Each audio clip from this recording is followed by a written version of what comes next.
When that stops flashing, you're live with your people. Now. Good afternoon, councillors, members of the public, people on the computer at home and news media. This is the good part of council. Once every 3 years. We get to decide the next 10 years, starting right now. And we're having preliminary discussions and maybe preliminary decision making this afternoon. So, Tony, you have a suggested program for us. Would you like to proceed, please? Thank you. Thank you, Councillor Mackay. Yes, this certainly is starting to get to the pointy end of things now that you've heard all the submitters and read all the submissions. So just as a bit of a how to tackle the deliberations, it's a little bit like how we eat an elephant. We chunk it off one piece at a time. We've come to this as staff assuming that you have read every single submission so that you have that base understanding.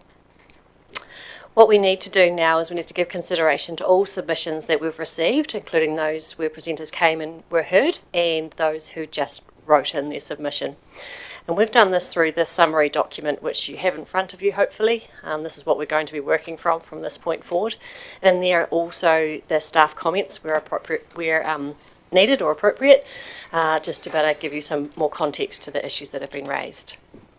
We are going to work quite systematically through the topics so that we try and make sure that we cover off all the different points that submitters have made.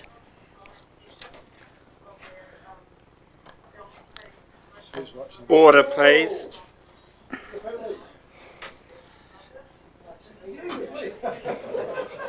Could the feedback from a telephone please be removed from this chamber?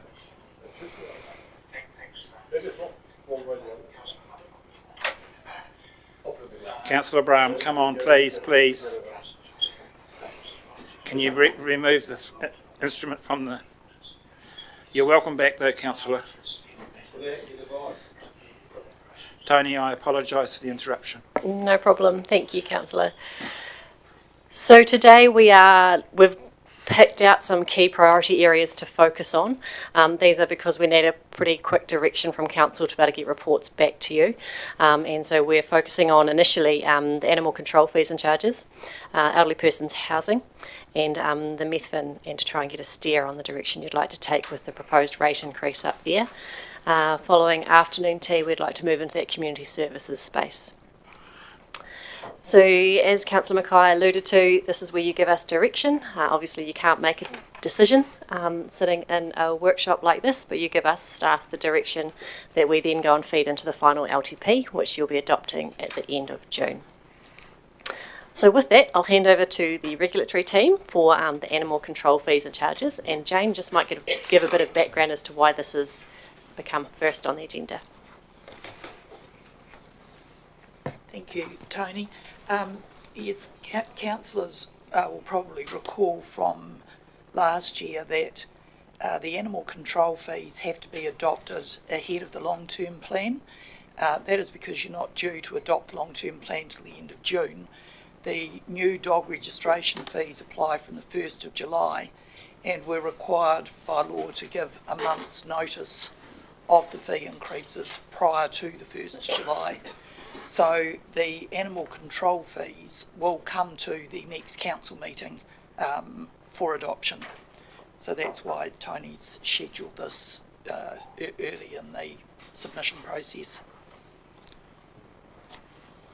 So I ask that you turn to page 140 on your summary document, and this is where we've got a couple of submissions regarding animal control and the fees. In terms of how we go about this process from here, we need to reflect on the feedback that you've received in each topic, and then as a council let us know whether you think that changes what you've got proposed in the draft LTP or not based on the feedback that you've received. So I'll hand back to you now, Councillor Mackay. Does any councillor wish to make comment on the fees and charges the animal control that's in the long-term plan before I ask you for an indication? Councillor Wilson. Thanks, Mr. Mackay. Councillor Mackay, I still think second or more offence for impounding dogs is too cheap. 281 for first offence, 208 second offence. It should be $400. Second offence, $200. Third or more, $400. Can I quickly ask which submission you base that against? I haven't made it against the submission at all. We're commenting on the fees, I thought. Okay. Can I please ask for someone that knows the Local Government Act better than me? We have a draft annual plan, a draft long-term plan, and then that was council's position, put out to the public to alter it. So without a submission, I'm wondering if we can actually alter it. Can someone please help me? Through the chair, no, you can't. You should be sticking to basing any of your decisions based on the feedback that you've received. Thank you. Any further comments?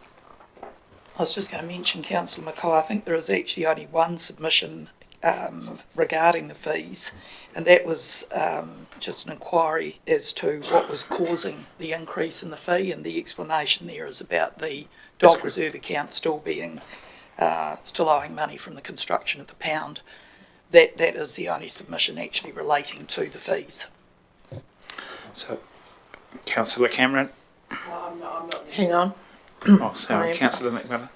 And this is an answer or staff comment to one of the submissions regarding animals, and it says the dog control bylaw is set to be reviewed later this year. So will that be a time when we could look at upping fees for the third and fourth offence, or is that not the time? Not. And that will be coming to you in June, the review of that bylaw and policy. Okay, thank you. Councillor Cameron. Just a quick question, please, Jane. With regards to the negative balance of the dog control reserve account of $237,000, is this proposed fee increase going to reduce that negative? I hope so, that's the intention. Do we have like 10 years, 20 years? I haven't worked that out, no. Okay. It was also to make sure we were meeting the revenue and financing policy. Sure. And may I ask another question on a related topic, but not the fees, but about animals? Or shall I wait? Wait, please. Sure. If you don't mind. Thank you. I don't mind. Thank you. Okay. Those, I'll ask for hands up, that those that are willing to keep with the long-term plan. Those, please raise your hand if you're in favour. Thank you. Those against, do you want it recorded? Thank you. We can move on. Tony, is it, what's next, regulatory compliance? No? Thank you. Sorry, elderly Okay. persons housing. No, I've got a question about animals. Okay. We're still in animal control. Yeah. Thank you, Mr. Mayor. I have mentioned this before about these stray cats roaming around, and I think I was advised, Rick, that that's outside our jurisdiction to deal to the stray cats. Which, bear in mind that we are trying to protect our native bird species and our rare birds as well. Thank you, Councillor. Through the Chair, it's the area of protecting wildlife that throws a spanner in the works, so to speak. Any bylaw that centres around that could be seen to be ultra vires, because there are separate agencies that deal with protection of wildlife. Council doesn't. Can I clarify, please? Yep. So what you're saying is there are other agencies that will deal with the stray cats. It's nothing to do with us. They will deal with the protection of wildlife. And Sorry, but this is why we need that national legislation that identifies each specific party, what their responsibilities are, and then a bylaw could be based under that as to what council can do. Okay, one more very quick comment. If we wait for that bylaw, that could possibly be, we've waited 2 years to my knowledge, so it could be an additional year or two. What would happen if we proactively went out there and contracted somebody to deal to the stray cats along the riverbed? What's the sequelae to that?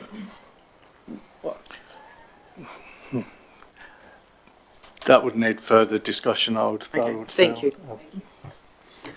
you. Mr Mayor. Just a couple of submissions. The Alistair Argall used the, he called it, written there air brakes, but it's actually exhaust brakes. Will we be letting the police know if they look after it to enforce it? Or do we need to put signs up either end of the town to say no exhaust brakes to be used within the town? Or is, I think reading your comment, it's a given, but some people obviously don't do it, and he's concerned. Is this animal control? No, it's regulatory. I'm not doing regulatory. Are you sure? Yeah, I'm positive. Where, I'm on page 140. Tony. thank you, through the chair. Sorry, I haven't probably been quite clear. So the purpose of the conversation with Jane and Rick here was to talk about the dog control fees and charges, because that's a necessary decision we need to keep moving to meet statutory requirements. If you'll see further on in the schedule, next Tuesday we have the remaining regulatory compliance submissions covered off at 2:20 next Tuesday. So I was planning on doing the rest then, but obviously I'll take the lead from you as governors. Okay, Tony, we'll move on to your next program, elderly persons housing. Thank you. Yes, it is. So the next topic for this afternoon is elderly persons housing, starting on page 43 of your summary document. Now, the reason that we've got this sitting as quite a priority area to get a council lead on is for any rent increase to be notified to the tenants. Under our Tenancy Act, we have to give at least 2 months' notice. And so we'd like to try and do that sooner rather than later so that we can capture that in the new financial year. So you'll see on page 43, we've got a breakdown of the feedback that we did receive, and also the different groups that we heard from. I'm assuming that you've read that summary in terms of the priority there. And I guess now it's just a matter of having a look through the pages from 43 to 63 to see if there's anything in there from a submitter that you'd like to ask the staff for further guidance or clarification on. Councillor Cameron. I don't want to ask the staff for further guidance and clarification on the matters that are in here. I want to bring up another issue surrounding older persons housing and older people in general in the Ashburton district area. Okay, I have a criteria. Can the question and the issue that you're going to raise, is it pinned to a submission? I think you could draw a long bow and say it is. No, I can't be specific.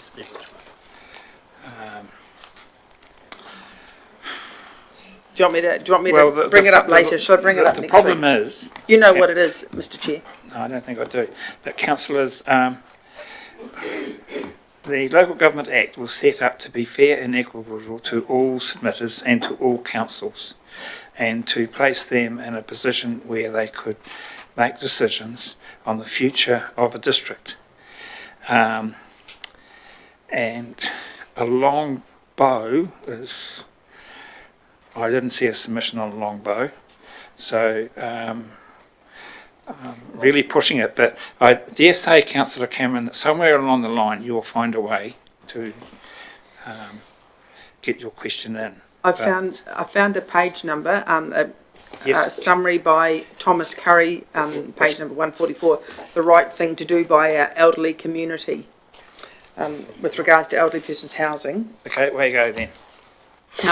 I think we need more representation for our older people in this Ashburton district to short circuit, if you like, access to the council with regards to decision making. Our older people are becoming more and more marginalised, as Neil's aware, where our banks are closing, checkbooks are stopping, IT, technology issues are changing a lot.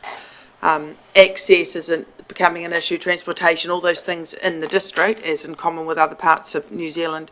And I think we should consider the creation of an older persons council as a reflection. We have a youth council. I think an older persons council, there would be a place for that. And I believe there is some support around the table for that initiative. I think we are.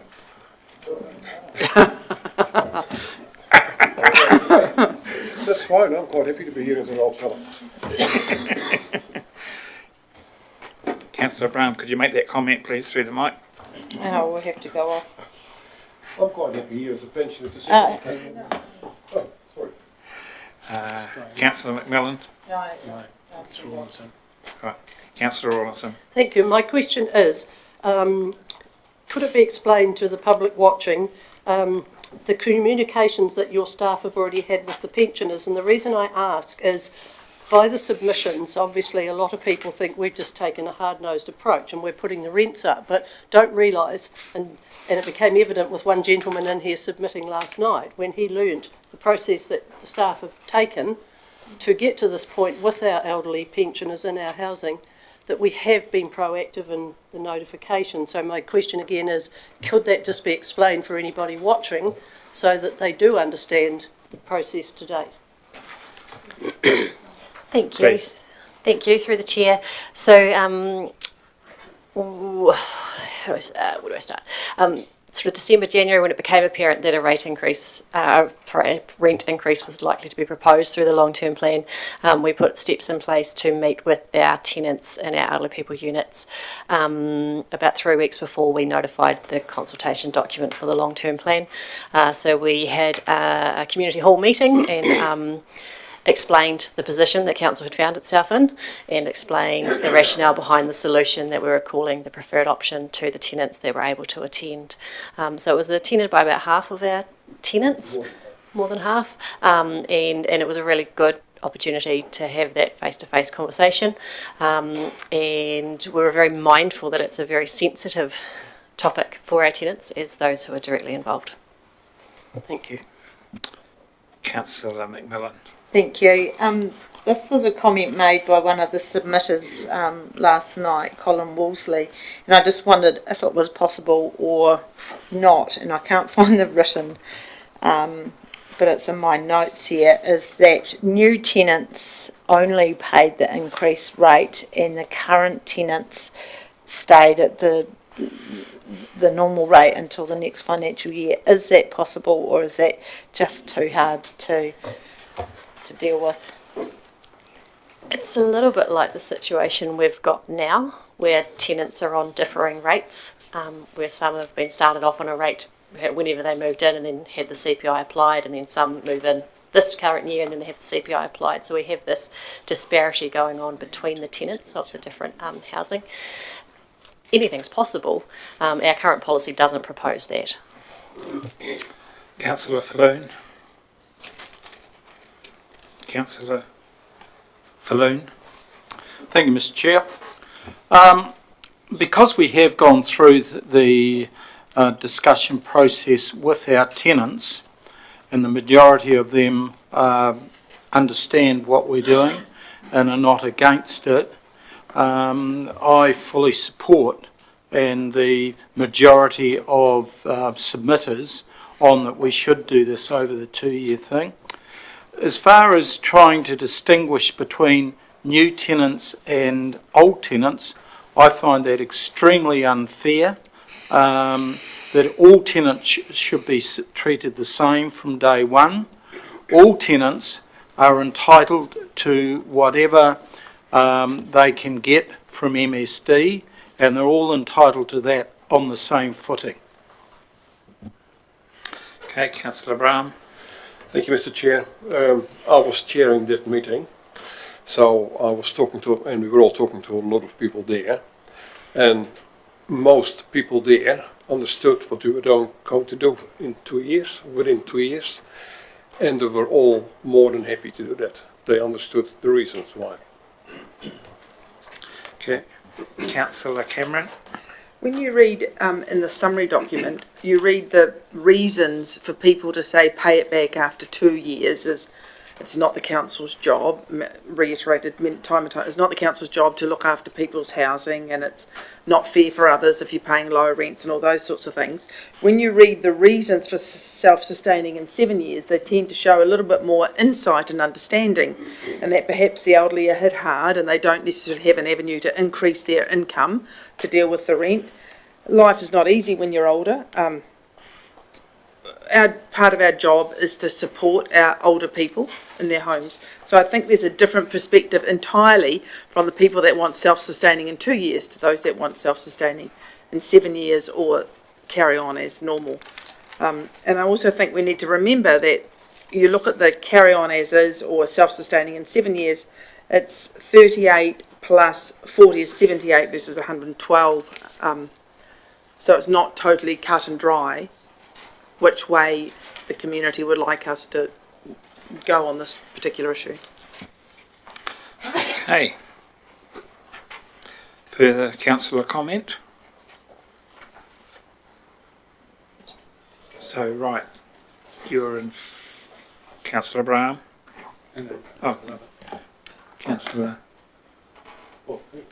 Just on your side. I fully support the 2 years. We have been out there, we've talked to all our residents and they're happy with it, and I think we really have to go with it. And as far as the elderly people in the town, we do have a lot of clubs and groups for the elderly, and we have one councillor sitting around this table that is proactive and goes out and talks to these groups and knows their concerns, which can be dealt with. So I fully support the 2 years. Okay. Mr Mayor? I also agree with Councillor Lovett. 2 years is the majority of the feedback we've had, so we'll be happy with self-sustaining in 2 years' time. Councillor Brown? I'm on the same side, and just one thing, if I can say this as well. When we had that meeting, when we closed the meeting, we had 90% of the people there clapping and saying how good the staff was and how well they were looked after. So that was certainly a compliment for the staff, and we're doing it the right way. Councillor McMillan? Thank you, and agree, 2 years self-sustaining and 2 years is my preferred option. And I think our staff went above and beyond, especially over the COVID lockdown, to really look after our tenants in the elderly person's housing, and I think they've continued that way through with this whole submission consultation process. Okay, I'll put it to the vote. All those in favour, or an indication for the staff, all those in favour of agreeing with the majority of submitters for 2 years, please raise a hand. Unanimous, is it? No. Against? Okay, thank you. Councillor Cameron, you asked a question or tried to make comment earlier on. Will we be handling that when we get to that submission that she quoted of Thomas Curry? Through the chair, it actually might be appropriate to address it now, because so we've made the decision on the funding side. You'll also recall that we were out consulting on the elderly person's housing policy as a part of that. Yes. So you also received a pink copy of a submission summary booklet, and that's around the EPH policy. Yeah. To answer your question, we could bring that into the mix now if you'd like, for Councillor Cameron. Okay. So Councillor Cameron, now we're on topic. I'm going to ask you to present your case again, please, now. Thank you, Mr Chair. I'm not entirely sure we're on topic, but I will present my case again because I never let an opportunity to go by. We have a youth council, and it's very well received and does great work in our district, and it's supported by 2 councillor members. I believe we're an ageing population, we have an older district. Times are changing very quickly. We've had COVID, we've had lockdown. Some people are particularly feeling very isolated. Access to banks and access to technology and other day-to-day activities is changing a lot. So many people are not able to access their, obtain banking services as they have done in the past in the traditional way. They can't write cheques. Not everybody has, especially the older people that, maybe in our older person's housing units may not have access to computers, and if they do, they may not be aware of how to use them and activate them. You ring up, for example, an electricity provider, they direct you to www dot whatever. It's very, I think life is changing very quickly for some older people, and I think they're not always able to cope. I think also older people have a unique perspective on, for example, the CBD. There's a submission in here with regards to over 80 parking, which is, I think, a great idea. For people over 80, we should have more accessible parks. I know that this council, being quite young and vibrant, say, well, they should walk from the Westfield Street, but that's really not reasonable. We haven't got any, we need to consider parking, we need to consider the planning of the town with regards to, because we're all going to get older, you know, soon. And I think this is something that is well overdue, to have representation in the council on a sector of our society that may otherwise be a little bit marginalised. Especially we've got healthcare need. I mean, I could go on and on, but I think you get the gist. Councillor McMillan. Thank you. I wanted to comment on one of the submissions on this pink, but if anyone else wants to. We'll handle the topic we're on with Councillor Cameron. I'll go back. I'll try and put you on top of the list. Yeah. Councillor Wilson. Love it. I'll just say again, you know, we have senior citizens, we've got daycare, we have service clubs, our own Lions Club goes around, picks up a lot of these old people, take them to these meetings, and they are helping them with their banking and their money.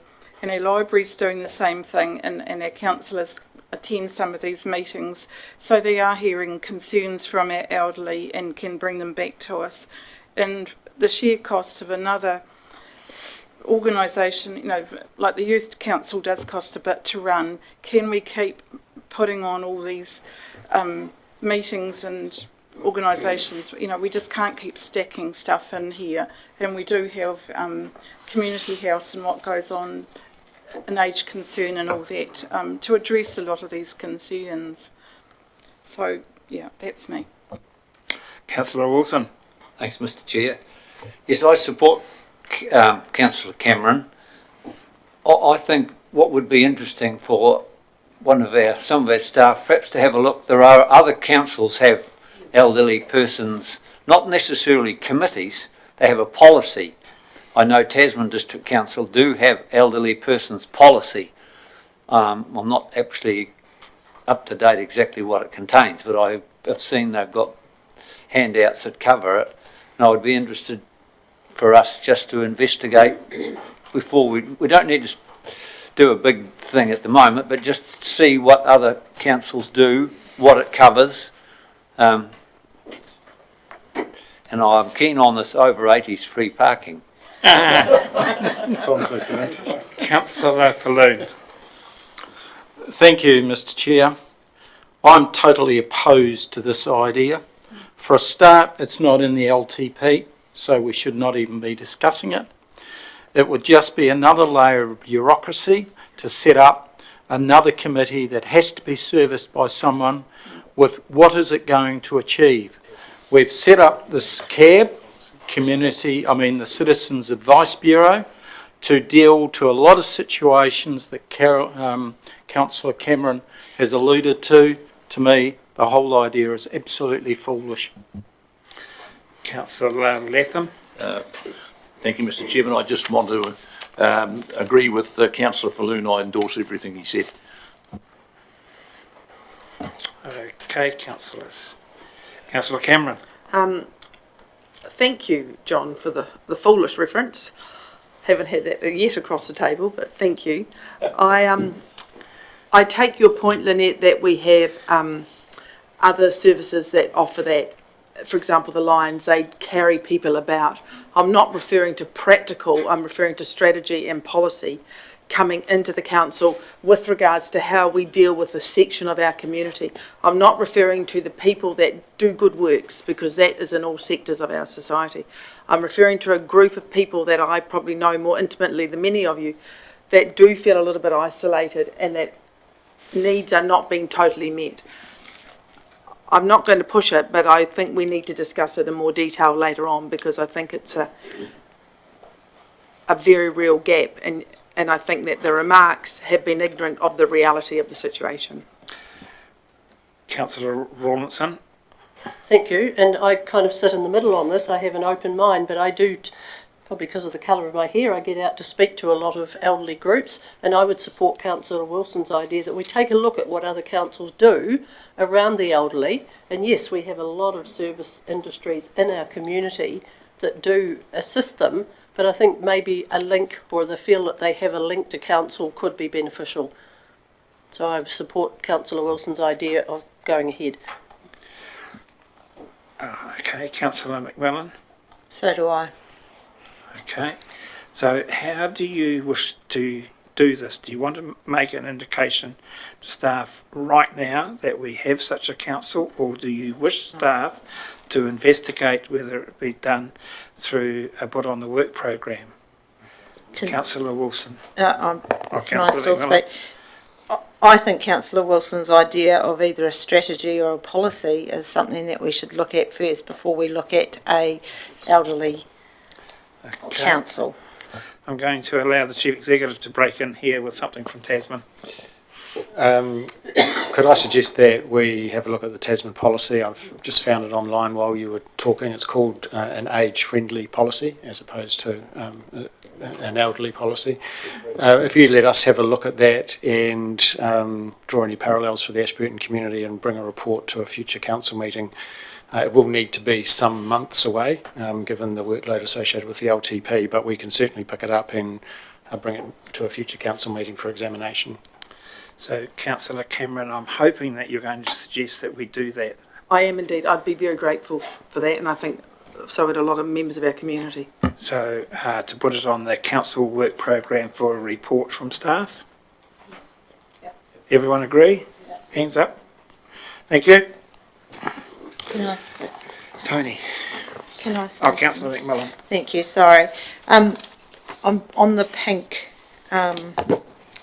submission feedback, and there's the Rakaia Community Association have points out that Rakaia's in the need of elderly persons housing units. I think from what I've heard, they're actually looking at they want to keep the elderly in Rakaia as opposed to them moving to Ashburton. So I see you've got your staff comments there. Is there, through the Caring for Communities group that we have now got a little sub-working group on social/emergency housing, and we're having our first meeting in a couple of weeks. So I just wanted to relay that to staff, and that this could be something that we could look into and see how that could go forward.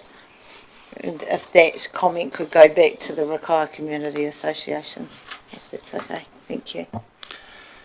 Everyone happy with that? Okay. Councillor Latham. Thank you, Mr. Chairman.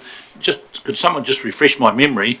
I have a feeling we were going to address elderly persons' housing overall at some stage. We're going to look at the policies. Is the date been set for that, or whether we're going to be in it or not? Because we can do all these things, and if in 2 or 3 months' time we decide we're not going to carry on with elderly persons' housing, we're doing a lot of work for nothing. So can someone just tell me how far down the track that is, or?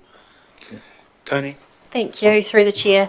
So back in February, you adopted a Section 17A service delivery review of elderly persons housing, and that was what charted the path in terms of the consultation.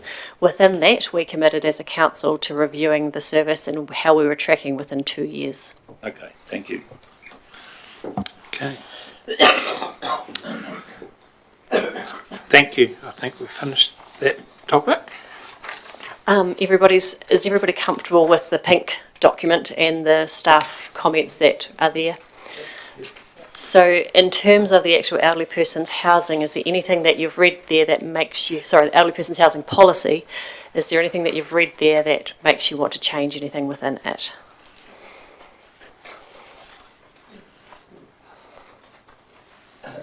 No. Thank you, Tony. Marvellous. I'll get the team to go and write that and bring it back to council. Right, so the next topic is MEFIN. It is, yes. Councillor McMillan, do you wish to wait? I'll wait, and I'll just keep the light on if that's okay. And I won't breathe too. Just leave it on. Tony, we'll go to you first. And maybe Mr. Brake. Excellent. Then I'll come to Councillor Macmillan. So I guess if we go in your summary document, we're working on the comments that we've received through page 150 to 157. These were the comments that were specifically made regarding the methane rate increase. I guess we've put this on the agenda to have a conversation with you today to get a sense of direction.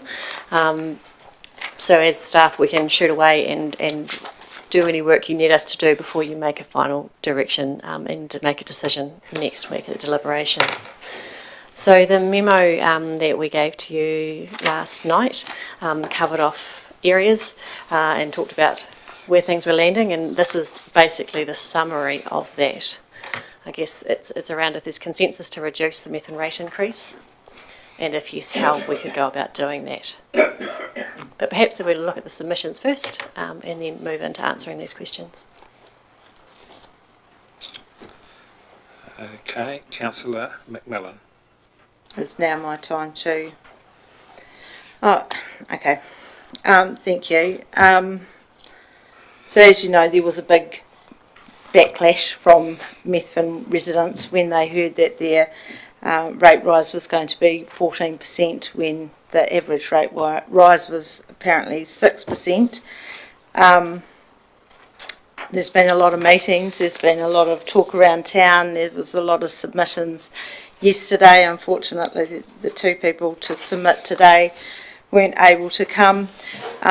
But I've spoken with the community board, with the hall board, as I'm the councillor rep for both of those, and I've read through the ideas of how we could go about this. I think I initially thought that 14% was done and dusted because the revenue and finance policy was set in stone, but if there's a little bit of leeway for that, then I think that we can do something to bring it down. I don't know by how many percent, but anyway. Firstly, I agree with the general rate funding of the iHub for the 21-22 year. Yesterday, Calvin Holmes from the community board suggested $30,000 to get out of general rate to pay for the iHub. I don't know whether that amounts the correct amount. I think that the iHub does service more than just Methven people. A lot of tourists come through. It's a place where you can buy all your dock cut concessions, and a lot of the operators don't actually live right in town. I would like to suggest that the community board discretionary fund is kept at $25,000, and I have something that I'd just like to quote from one of the community board members saying that it's their feeling that the discretionary fund is a strong connection to the community. In a time when people are requesting more for their rates increase, it seems backwards to take away this fund that previous boards have worked hard to increase. So when I was the chair of the community board, our discretionary fund was $3,000 and we fought tooth and nail to get that. So they now have it at a decent amount, which they're using at the moment to help with the walkway around town, which is actually benefiting everyone. I'm in two minds about the $15,000 for the Methven pool to go into the general rate, or whether it goes back into that pool for the pools. I don't know how that would work. And the last LTP, we smoothed the rate for the Lakehood residents. Maybe that's something we should be thinking about now. I know a lot of councillors think that, yes, Methven's rate is now going to be equivalent to what Ashburton are paying. I think in the end it's that 14% that just sort of, is just making everyone sort of so worried about what's going to happen in the future. Okay, that's in line. Councillor McMillan's speech, I believe, was in line with what's on the board there. First decision we've got to make is in the red, yes or no. If it's a yes, then we work through. If it's a no, it's a no. So I'll carry on with Councillor Wilson, and I've got the Mayor, then I've got Councillor Falloon. Thanks, Councillor McKay. You only want a decision on whether we reduce the rate, yes or no. You don't want to comment on anything else. Yeah, where you go. As far as IHUB goes, it should be a business expense. It's nothing to do with ratepayers over the whole district shouldn't be subsidising the Methven IHUB. If they want to be subsidised, it's subsidised by the business community of Ashburton, Mackay and Methven. It's a business expense, it's not a general rate. They don't have to get the 30,000 for the Mount Hutt Hall. It's one of the few halls that's a war memorial hall that gets a lot of council money. We've put hundreds of thousands into that hall. What about all the other county halls that have to fund themselves? Like a Hines, we get indemnity insurance, and the rest of it has to be voluntary or we work for it ourselves. If they want extra money for the pool, they have to pay for it themselves. All the other pools, we've got a pool of money that all the other community pools apply for. I think it's up to about 5,000 each they're allowed. Methven want more, but they don't want to pay for it. They want somebody else to pay for the extra money. If they want to be in the group like everybody else, well, they join the group and they apply for the 5,000 that the council provides. I think you can't have your cake and eat it too. They want the cake, but they don't want to eat it. I mean, they want to eat it, but they don't want to pay for it. This is it happens quite a lot with that particular area, unfortunately. That especially the hall. It's a big drag on our ratepayers of the district. As far as reducing the rate increase, I'm sure we can by a bit of clever accountancy, spreading it out, or I think the Mayor's got some good ideas. So I think we can spread it out, but they're going to have to pay in the long run. Mr Mayor? Yeah, thanks, Mr Chairman. Just commenting on Councillor Wilson's, we talked about the hall and the council put a lot of money into it. They put some money into it, and I was on council when they rebuilt the hall or enlarged the hall, and there was Methven people who paid for that. The Methven people put a lot of money into that hall, and council put a portion in, but they did the majority share of upgrading that hall. The 30k to the district tourism, the IHUB, I agree, and for 1 year put it over to the district tourism, and we'll get some information on the users of that IHUB, whether it's the Methven people using it or it's people from outside the district, and that'll give us a good steer for the following year to see whether we should support it off the district tourism or there's only Methven people using it. From what I've heard, it's not only Methven people using it, it's others as well, so there's good reason to pop it over onto the district tourism rate. Smoothing, they've talked about smoothing their rate. If you put that 30k over, that's about 1% off, so that brings it down a little bit. Smoothing for another 5%, say, which is about $40,000, which for Methven it would be, and that would bring their rate increase down to 8-9%, something like that, maybe more palatable. Smooth it, borrow for that year or 2 years, and then repay it. They don't get away with not paying or joining the group, but it is smooth for them. As Councillor McMillan said, we've done it at Lake Hood when they went from the rural amenity rate to the urban amenity rate. We changed that. So we've done it once before. We could do it again. We had a lot of presenters presented on it. With one submitter who wasn't that impressed with, just about curtailed the whole good that the other submitters did. I'm not going to say who that submitter was, but they'll know who they are. It wasn't a great look. Councillor Falloon? Thank you, Mr. Chair.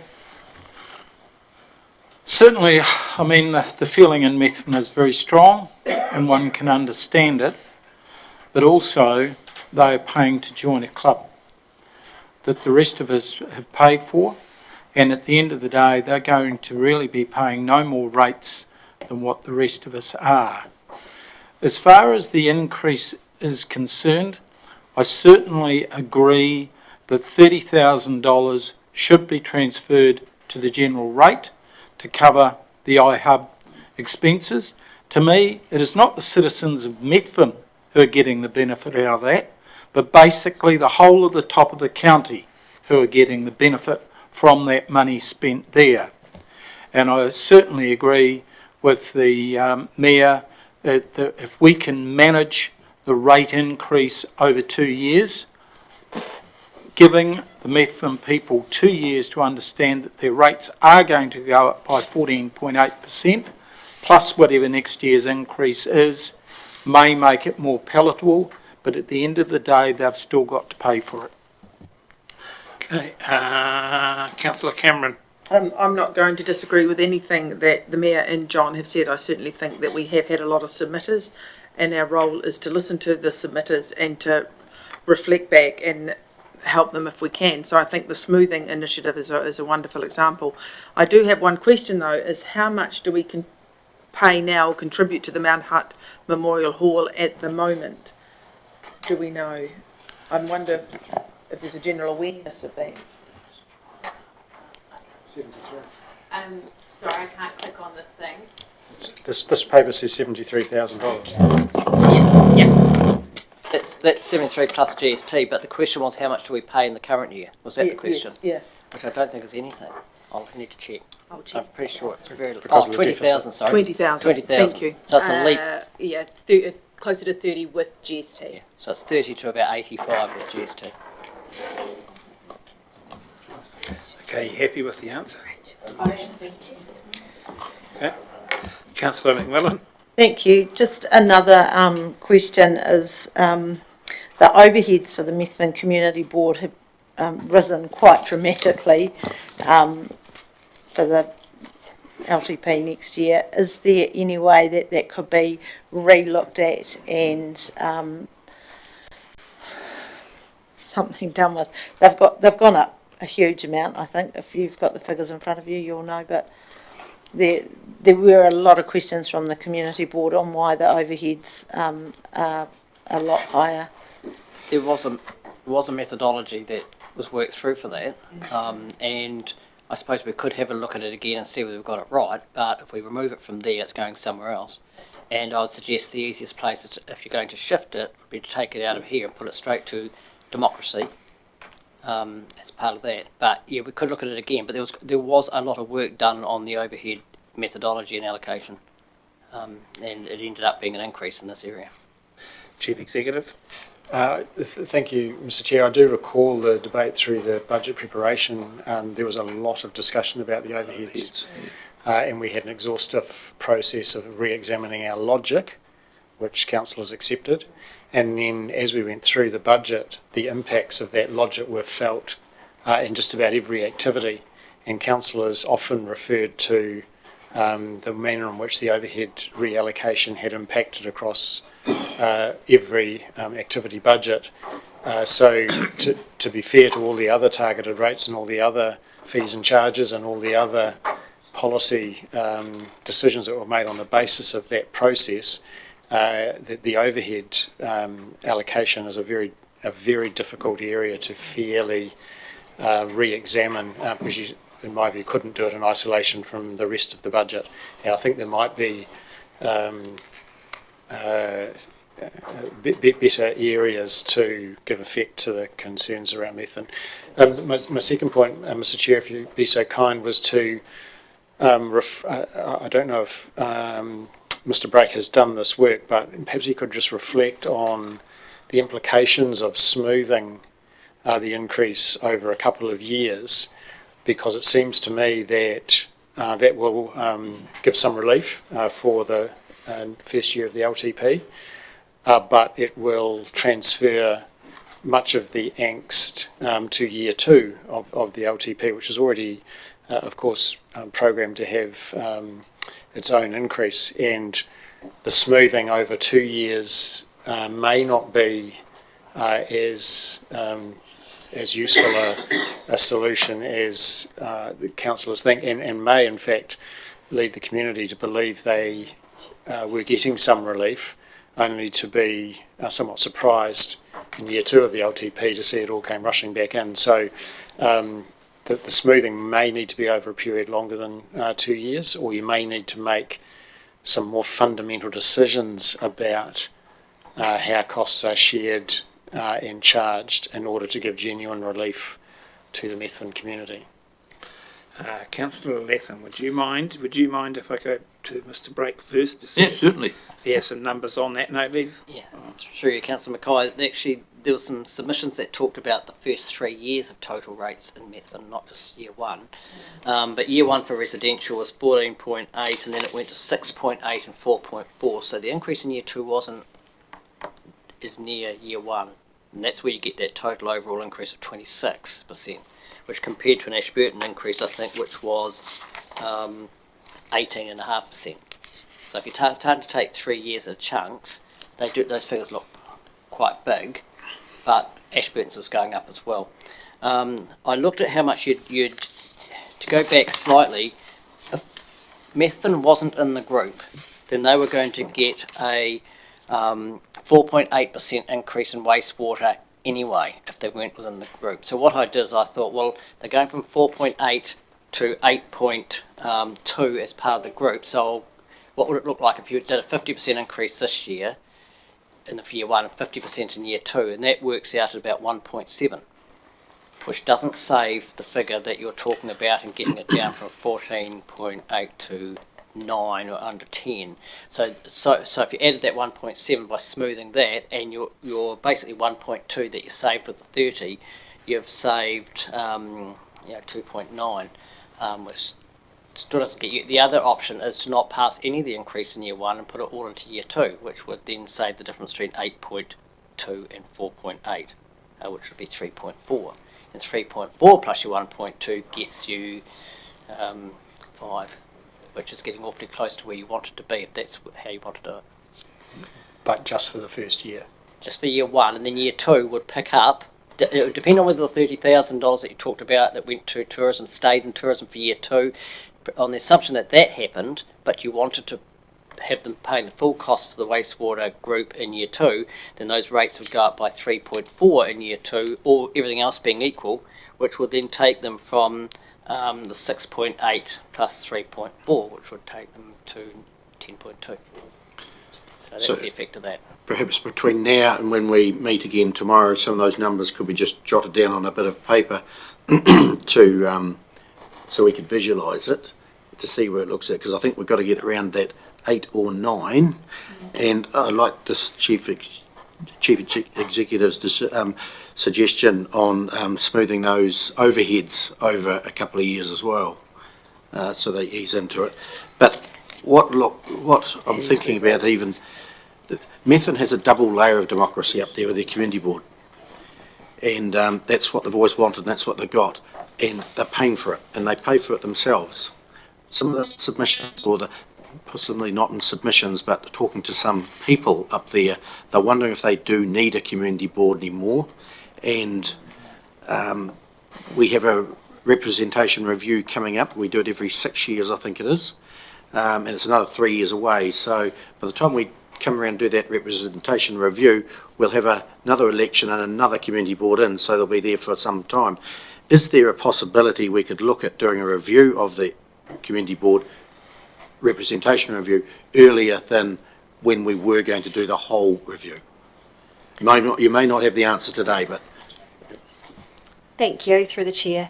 So I'm trawling back through the Act in my brain, and I'm pretty sure it says that you have to do a representation review at least once every 6 years. And if that's the wording, you could pull it forward any time you like, as long as you've done it within the 6 year period. But can we just confirm that, because that might mean an overall representation review, not just the community board. So, I would say it would go overall. That's right. So that may or may not be something council wishes to do. So let us examine the Act and give you some absolute clarity. Councillor Latham, you're being most patient, but for the way the lights work, can I go to Councillor McMillan? Councillor Latham, thank you for being patient. Thank you for your courtesy, Mr Chairman.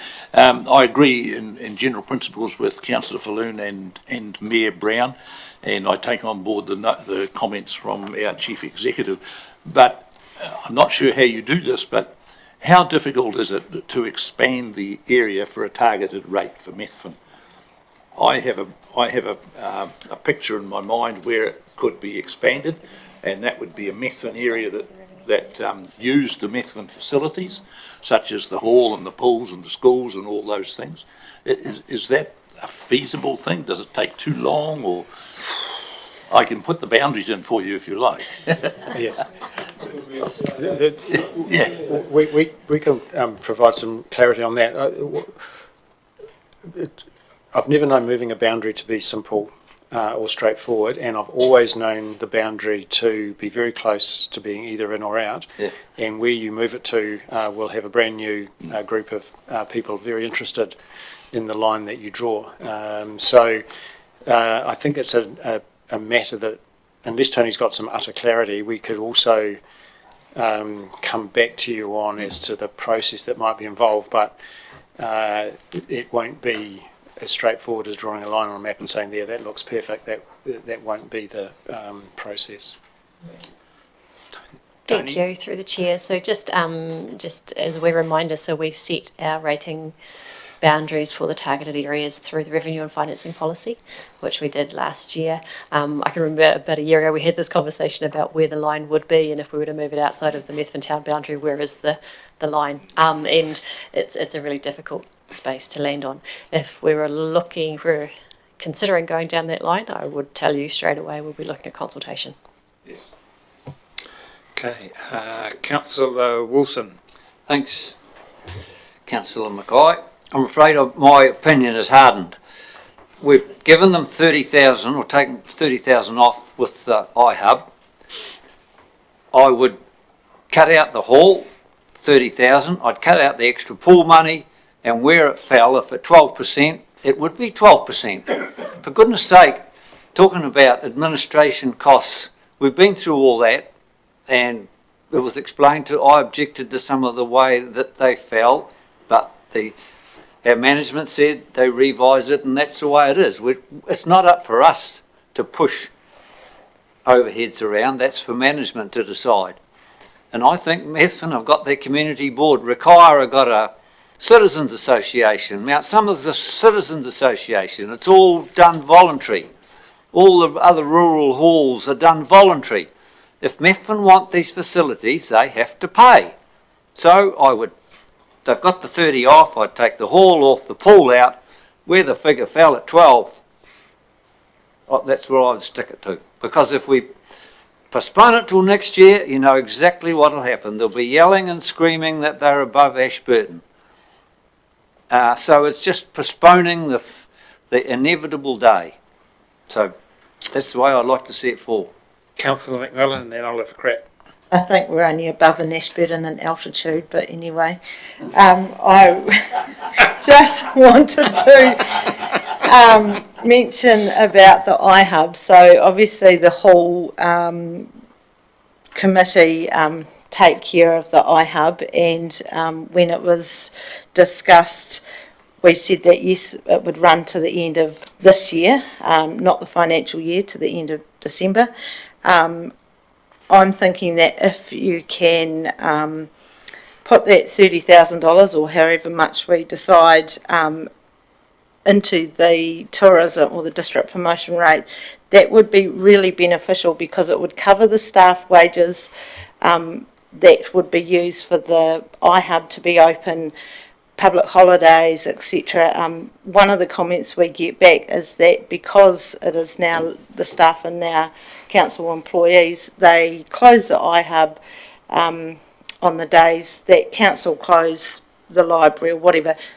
they're usually public holidays, usually when people were coming in to visit Methven. So I think it would be really beneficial, and I would like to see it for one financial year through to 1st of July 2022. Okay, thank you. Councillor Flown? Yeah, can I just think that we should let the matter lie on the table till we've got the new paper from the team and discuss it again on Tuesday. Right, okay. That might be some way there. Tony, I've got the general feeling that in the red on your board there, you've got reduce the Methven rate increase, yes or no. I believe the feeling is yes. Even Councillor Wilson had suggestions on how to do it. Have you got enough of a steer, or do you wish me to work through the different lines that you've got up there to give you a clearer view? Because I'd be willing to do that if you wanted to. Paul? To you, Mr. Chairman, I'm still not sure we have. It would be very handy to know from you whether you want to transition that wastewater group over 2 years. Okay, well I'll work through the lines then. Okay. If you don't want to, that makes a big difference to what we've got to have to come Okay, up. I'll work through the line. Okay. So it's a yes, councillors. Would you all be in agreement to that? Yes. Okay, so we go to funding. The first item is transition the wastewater over a period of 2 years, or does anyone else have any other suggestion? There was a 3 mentioned somewhere. No? One? 1 year. Can I just seek clarification over what that means? Does that mean the wastewater rate, which is about, what's it, 6 or 6? 449. 4.9. 449. $449. Okay. Half it goes this year and then we loan fund the rest and then that's paid back next year, or how would that work? No, Mr. Chair, what will happen is that the option was it goes half up this year, which was the 1.7%. The difference is going to be picked up by the Ashburton and Rakaia wastewater, so you'll have a separate rate. There won't be the same rate. Ashburton and Rakaia will pick up the shortfall in the 1 year, and Methven will get the 1.7% increase in that rate only. So that's one option, with the second bit coming in year 2, or the other option was not to give them any increase in year 1 and put it all into year 2, and Rakaia and Ashburton would pick up the full 3 point whatever percent it was, so 3.7 or whatever it was. So they were the two options. Do it over 2 years, or don't do any in year 1 and put it all into year 2. What that means, Councillor, if I can respond, is it means that the difference from what would have been paid by Methven ratepayers will be picked up by Ashburton and Rakaia ratepayers. It's the only way smoothing in the wastewater can work, because they're the only people who pay wastewater. Okay. That's not what we understood. Rachel, Can I, where are sorry, you?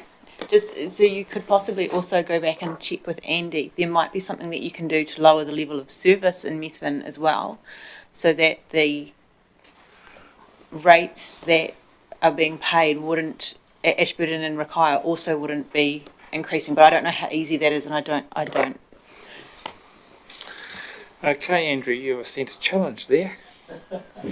Would you like to respond or not? As I sit here, I can't think immediately of what could be an option around that. It would have to be presumably something in the operational area to actually have an impact on rates, and that could be quite problematic. Paul? Mr. Chairman, the other comment I'd make is I don't think there was any submissions that actually addressed whether the expenditure levels were overstated in the wastewater area. It was actually the impact of the rates in it. So you could possibly go back and look at Methven, but Ms Guthrie is right, it's going to be an operating expenditure item that's going to have to do the saving. As I say, there was no submissions based on there's too much expenditure. Okay, Mr Mayor? Just clarify, of the 14.8% in Methven, how much of that is the wastewater charge? 8.2%. 8.2? Yep. Right. So if you smoothed it over 2 years, that's 4% 1 year. Just clarify that then. They were going to get 4.8% if they stayed outside the scheme. So if they went it alone, they were going to get 4.8. By coming into the group, they get 8.2. So we're only looking, from my view, I was only looking at smoothing from the 4.8 to the 8.2, not 0 to 8.2. Why is that? Because if you're smoothing from 0 to 8.2, you're actually giving them a rate decrease in their wastewater costs. Even if they weren't part of the group, putting aside the group argument, you're going to say to them, well, we're going to reduce your costs in wastewater by 5%, irrespective of whether you were in the group. So of the 4.2, they're going to get an increase anyway. What are they getting extra for that 4.2? Extra expenditure being incurred in the Methven wastewater scheme. Any projects? What projects would they be getting? No, so through the chair, in the operational area, the maintenance contract, the new maintenance contract had an impact of about $40,000. And also the recent infrastructural asset revaluation, that also led to an increase of about $60,000. So there were some big ticket cost increases anyway for Methven if they were going to go it alone. So the revaluation, that affects the depreciation. Yeah. Councillor Wilson. Thanks, Councillor Mackay. I don't think we realised that if Methven didn't pay, Ashburton and Mackay had to pick it up. I think that's outrageous, absolutely outrageous. Why should I sponsor Methven? They already get enough subsidies. So I think we they pay that extra 4%, as Paul said. They're paying 4%, as I'm paying, as everybody in Ashburton and Mackay are paying, and they're paying an extra 4 to join the club. It's dirt cheap. So I think we stick to where they are. Okay, I'll go back to where I started, councillors. It may annoy you, but we'll go back to the board to try and give a real clear indication to staff. We start off with the word funding. The next line is transition the wastewater rate over 2 years, remembering that's from 4.7 up to 8, whatever it is what we're transitioning. So we're actually only transitioning about just over 4% over 2 years. And Ashburton, as Councillor Wilson said, Ashburton Mackay will be paying for that. Okay. We have comment on that, or do you wish to go straight to hands up? This is an indication to staff only. Those in favour, please raise a hand. Transition it over 2 years. Transition it over 2 years, and remember that Ashburton and Mackay will be doing the paying. Okay. And against the transition? God almighty. 5-4. 5-4. Again. 5 against. Is that right? 5 against, 4 in favour. So we're against transitioning over 2 years, and I think the reason was that Mackay and Ashburton would be picking up the difference, funding the difference. 5-5. There's 10 of us. Yeah, so I might have missed one. Sorry, Tim. Oh, which one was yours? Sorry, Diane. Against. Okay, it's 5-5. 5-5, sorry.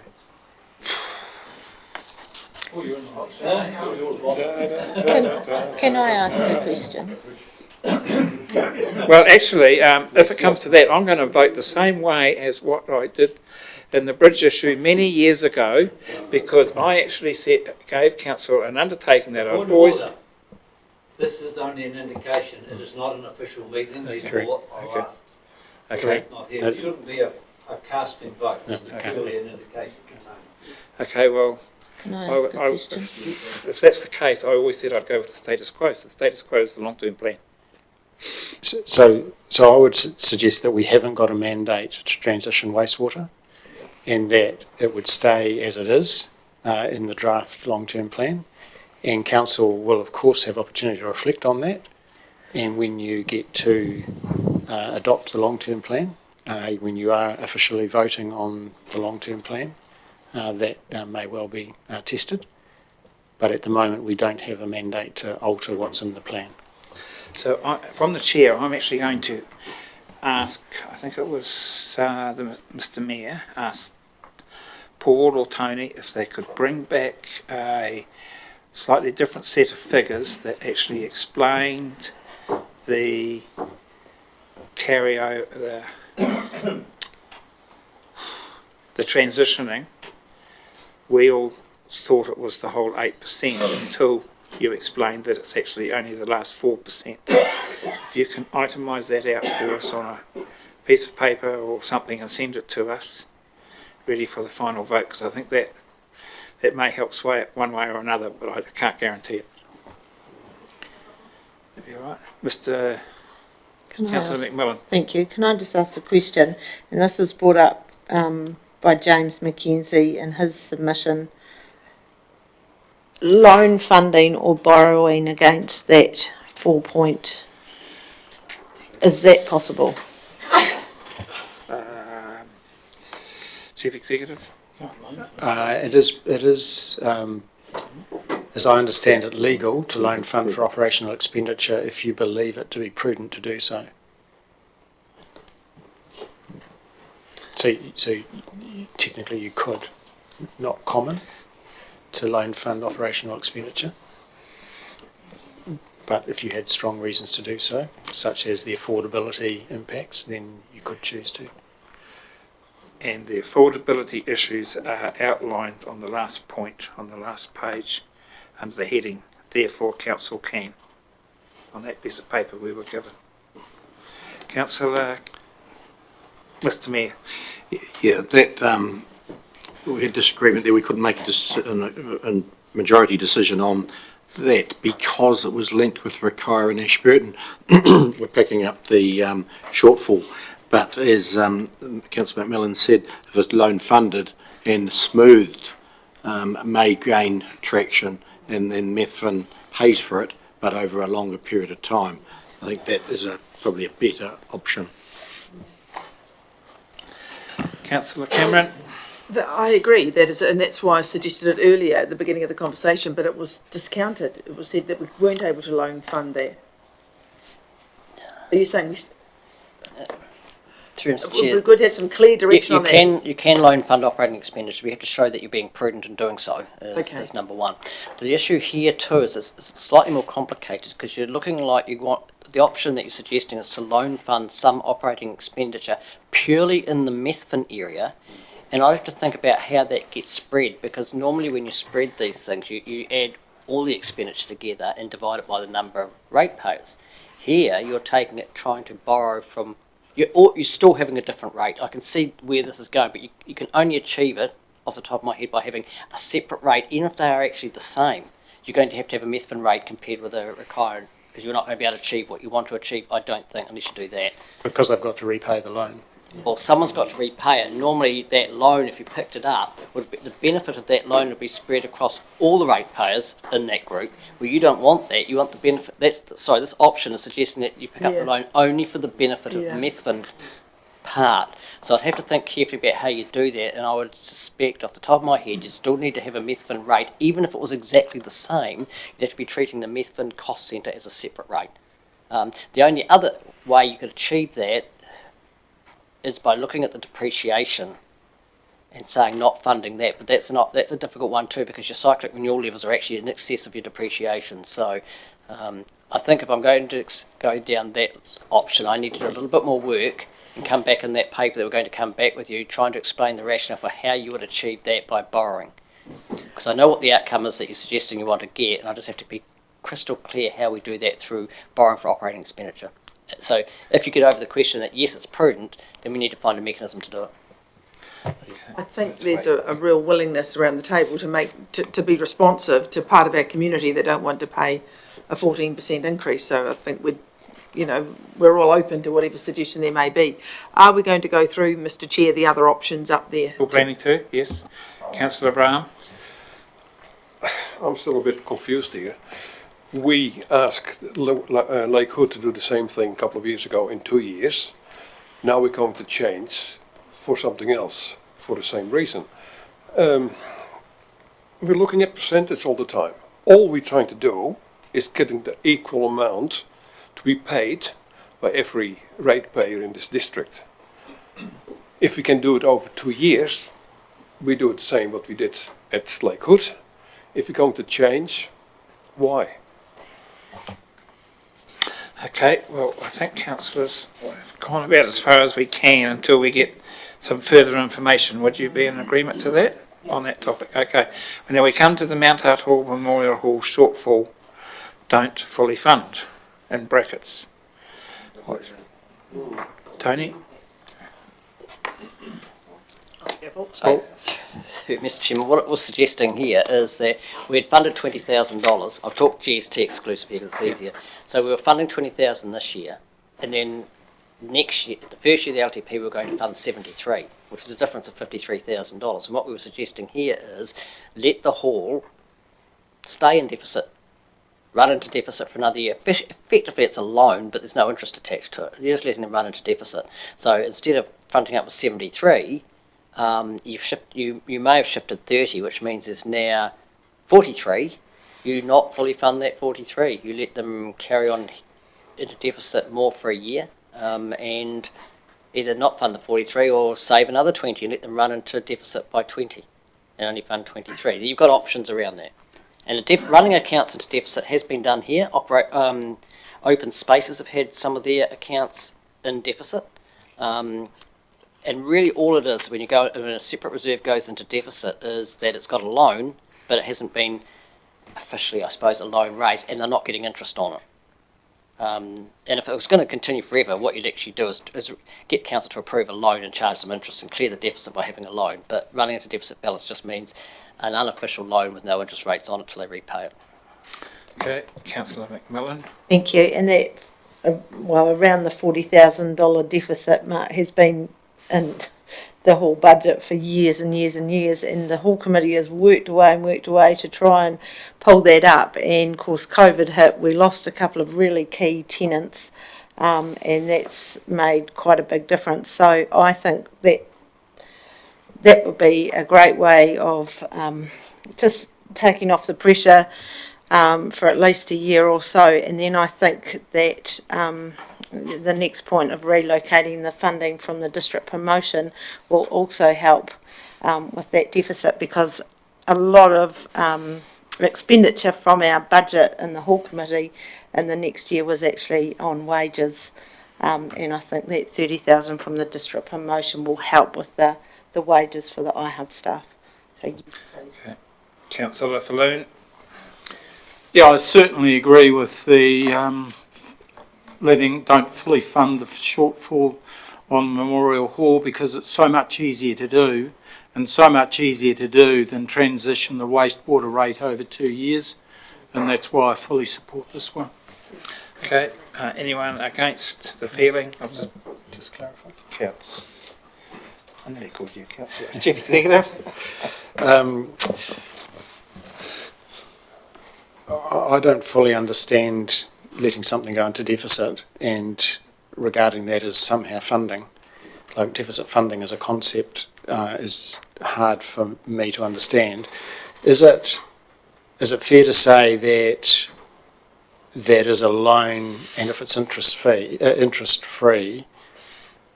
where is the cost of that loan falling? Sorry, Mr. Chairman. If you're going to formalise it and knew that it was going to happen in advance, so you'd take a loan for it, and effectively your loan funding part to meet some of the deficit. And where does the cost of that loan fall? The cost of that loan will fall back on the hall, so it'll have to repay that in future years, as it does a deficit. It's expected that if account goes into deficit, that area will repay it and get it back into surplus, so they'd have to be at some stage budgeting for a surplus to repay it. Right. And would the rationale for pushing that out be to lessen the impact, because there are other changes, i.e. the wastewater rate, that make doing that now really difficult, but that at some point in the future, the community getting the benefit of the deficit funding will still have to face actual funding? That's correct. That's okay. correct. Okay, thank you. Okay. All happy? Yeah. Mount Hart Hall reallocate funding from some costs to district promotion. Councillor Flynn. I thought we'd sort of already agreed to reallocate 30 grand out of your general rate power. Right, okay. Fund the Meth and Paul grant from general rate for 1 year. Oh, Mr Mayor.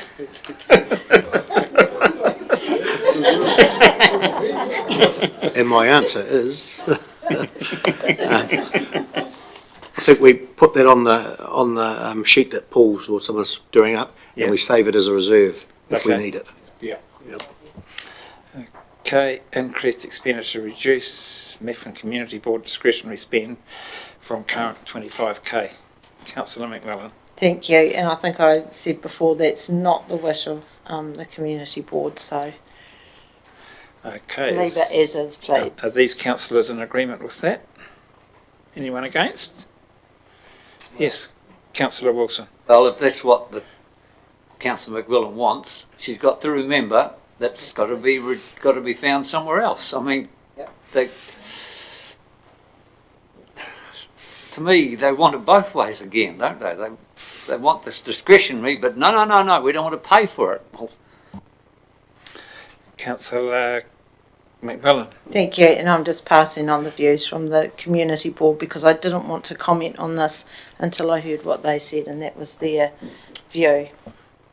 Councillor Cameron. I appreciate that the Methven Community Board don't want to reduce their discretionary spend, and I think we should accept that and respect that, but I don't expect the rest of the district to pick up on paying for it.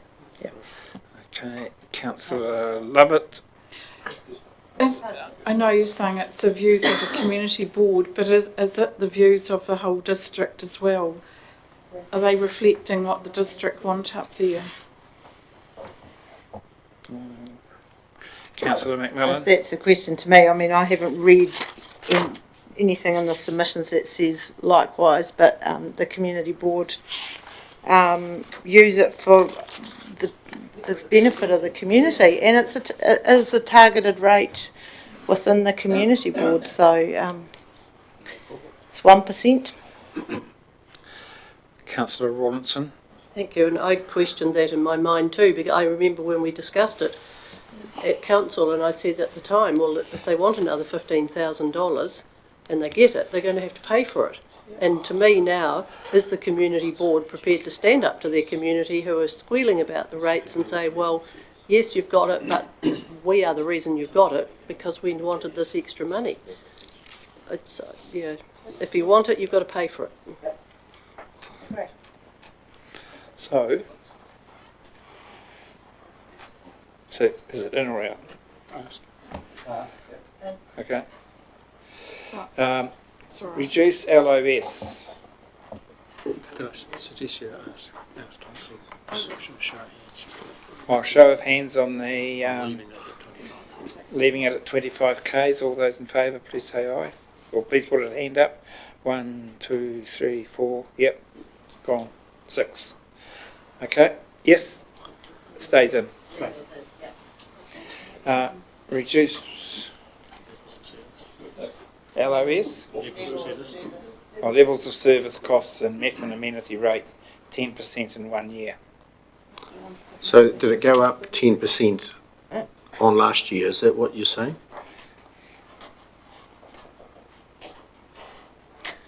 Mr. Bray. And if it has gone up 10%, what extra things are they getting for that increase? The amenity rate went from $212 to $235, which was a 10.7% increase. So the dollars weren't very big, but the percentage was 10%. Sorry? It went from the current year, the amenity rate, Ashburton amenity rate is $212, and it went to $235. So Methven, what did I say? Methven, sorry. So Methven. So it's a 10% increase. Yeah, which is 8% over inflation or whatever. So what have they got? What are they getting for that extra 8%? And Paul, could I just ask the dollar increase, which doesn't sound very big, how much of the 14.8% increase is it? Because we're just now looking at the increase over an individual rate. That's only part of the story. So, yeah, I'll come back to you on that. Yep.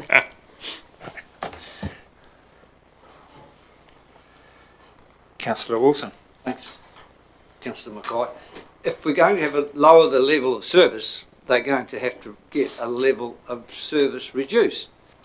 I mean, and 200, you say it's 200 and something dollars, which is a lot cheaper than what Ashburton town pays for urban amenity rate. I think it's $400 or $500, isn't it? Or it depends on the valuation, but it's a lot higher than that.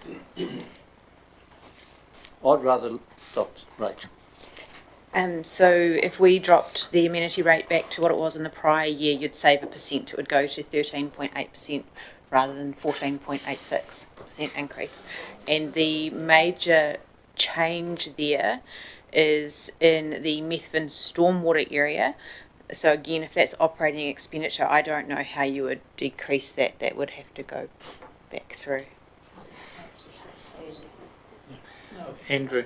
Yeah, so through the chair, so Methven and Rakaya are both got some big increases for in the investigations area line item, and it's to deal with network-wide resource consents for stormwater. So that work kicks off at 1 July, and it's not discretionary. Mr. Mayor. Do we have a stormwater club? And if not, why not? Just a general rate club. Just suggest that. General rate club. Everything good. Yes, it's got a solution. Yeah. I don't see Councillor Wilson saying Okay, councillors. There's 1% there. What do you want to do? Leave it in. Leave it in? Yeah. Leave it in? Yeah. Okay. Reduce overheads for Methven Community Board. Clarify the methodology is incorrect. Where will the overheads go? Mr. Mayor. Go back to the stormwater one. Will you actually get the work done? Like you're going to get Rakaya and Ashburton and Methven. It's probably a big piece of work looking at the stormwater stuff.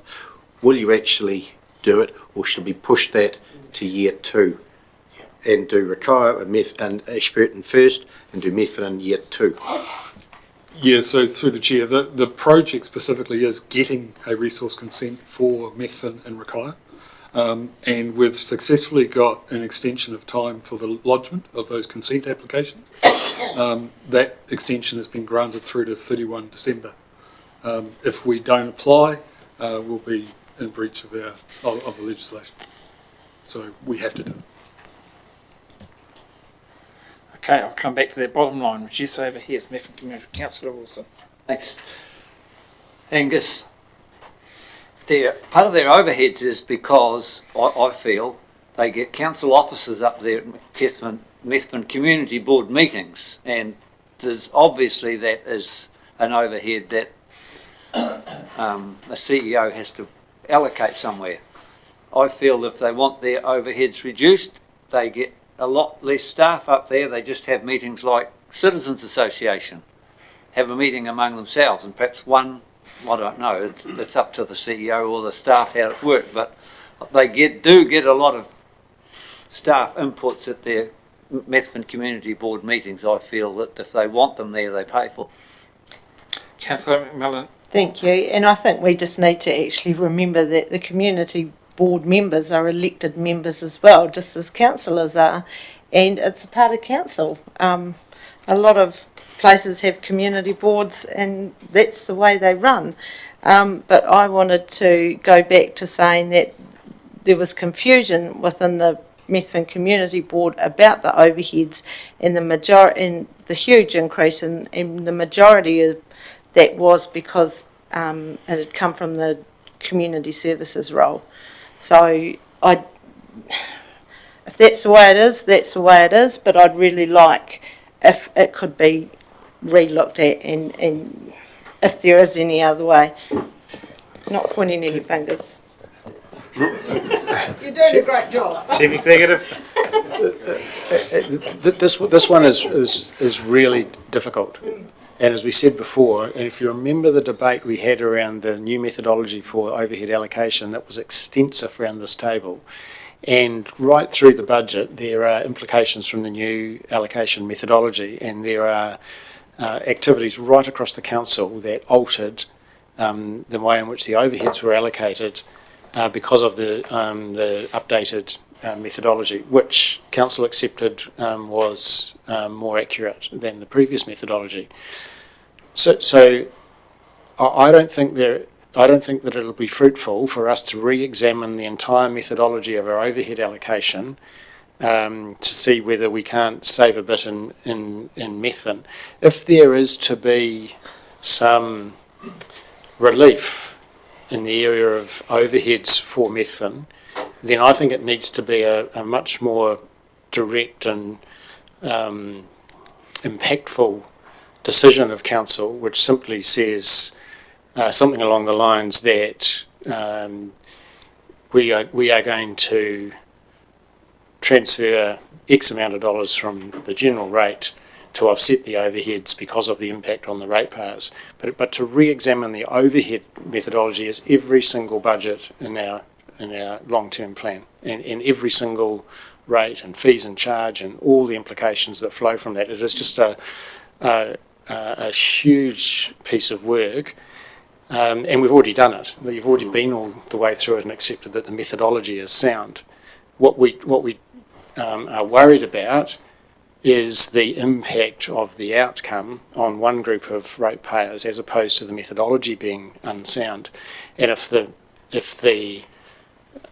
intent is to give some relief to Methven ratepayers, isn't it better to acknowledge that intent by some sort of simple transfer to a different group of ratepayers to alleviate it, rather than do that entire piece of work again?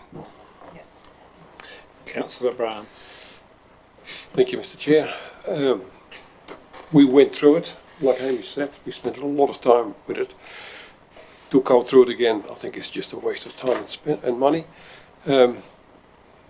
Maybe if Steve wants to have a couple of days off, it might make it a bit cheaper for Methven. But otherwise, I can't see any changes. As far as I'm concerned, we all share it, but it should be equal. Councillor Falloon. I'd just like to fully agree with what Hamish just said. If we're to go back and look at reallocation of overheads, it's going to cost more than what the potential savings for the Methven community are going to be. To me, it would be just easier just to say, let's give them a separate amount to cover their overheads and do it that way. Okay, so do you want to do that or not? Okay, you don't want to do that. No. That's One doesn't. No, I've got a couple of no's. Mr. Mayor. Yeah, I'd like to have a look at it and leave that in reserve as well if we need to use it. Okay. Just as a reserve. There's two things just put in reserve. Councillor Cameron. How much is it? Their overhead, that just to refresh our memory, how much is the Methven Community Board overhead? From memory, it went from 30-something to 70-something. So that extra $40,000 would then be funded from the general rate from Require and Ashburton? And rural and Hines. District general. And the farmers. Beg your pardon? And the farmers of the district. Yeah, so, okay, thank you. So it's 70, going from 30 to 70, did you say? Yeah. 30-something to 70-something. Okay. So, Tony, have you got a clear enough line of thought from us to proceed with coming back with something next Tuesday? Yes, we have. You have? Yes, all good. Thank you. And I'm sorry, councillors, I apologise. We've gone over time for the allocated Yeah, perfect.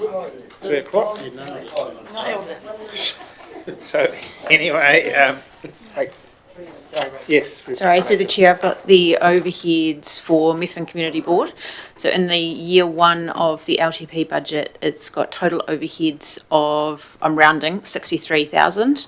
And in the prior budget, it was 17. bearing in mind that there was a lot of movement in the overhead space. Order please. It Rachel, was can you go again, please? So it was in year one of the LTP, the overheads for Methven Community Board are 63,000. I can give you the exact number if you want. And in the 2021 budget, which is this year, it's 17,000. There have been a number of changes in the overhead space, though, so that I can't give you an easy it's this, but one of the biggest changes is the fact that we now have the community services area, and so somebody like Claire is doing a lot of work for Methven Community Board, and so a lot of her time is going there directly.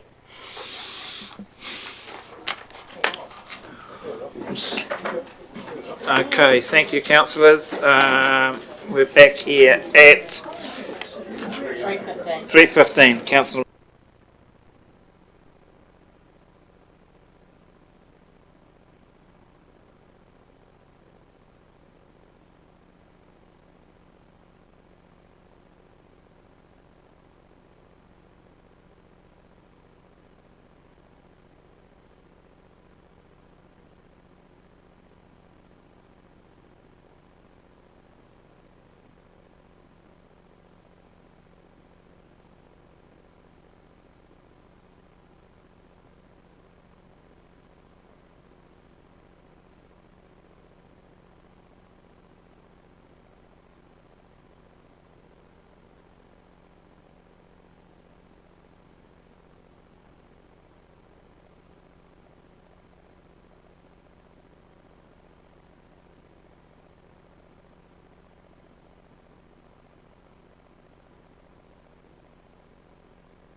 Good afternoon. We're going to continue our deliberations, and first up we have memorial halls and reserve boards, and we have Tony up there, Claire and Steve. Thank you very much. No problem. Thank you, Councillor McMillan. So I guess from here we're probably moving... Sorry, I'm getting there. From here we're moving into a more traditional approach to our submissions now that we've done those sort of trickier ones earlier. So if you go to page 122 of your submission summary booklet, and you'll see first up the section is titled Memorial Halls and Community Halls. Just a matter of working through the submissions, the staff responses, and asking any questions of the team if you have them.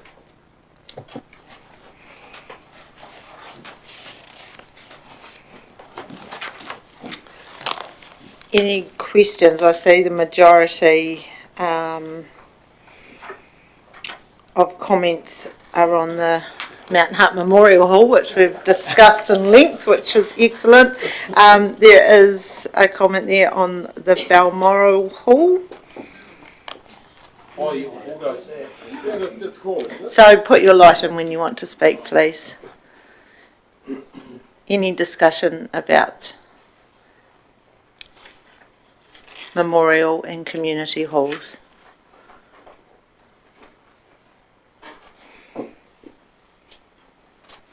No? Excellent. One question. Thank you, Councillor Brown. Thank you, Madam Chair. Do we know when we get that report regarding the Memorial Hall, what we're going to do with it? Sorry, Balmoral Hall. I might hand that to Paul. The I report. thought it was going to be in costing what it was going to cost to build it up. What's it cost? Mr. Bragg. Just been advised that it's being dealt with in the parking strategy. Oh, okay. Thank you. When's it coming out? Through you, Thank you. Madam Chair, we haven't quite worked that out yet. We had a staff workshop last week with Jeanette Ward from Abley. She'd drawn up a bit of a parking plan for that site. She's also talking to Colin Windleborn about a plan for another option, which was the other one you wanted looking at, a new West Street car park. And once we've got all that information together, we were going to organise another workshop with councillors and come back to you and present the findings. But I haven't got a time frame. Won't be far off though. Great. And that'll come to a council meeting? I thought we might have another workshop. Great, thank you. Councillor Cameron. When we just spoke about, I just want a point of clarification, we spoke about the proposed upgrade of the halls and reserves, proposed upgrade of Balmoral Hall, with which Denise Willett's remarks upon. Did we just mention it's coming up under the parking? Yes. So that's sort of preempted. That's a big stretch. Yeah, we're not going to, because I thought we were discussing new curtains in the hall and painting and what else, Lynette, was it? A few other things. Yeah. General maintenance. Does that come up under parking strategy? Well, it will do in this case regarding the Balmoral Hall, because I think that land had been earmarked for sale.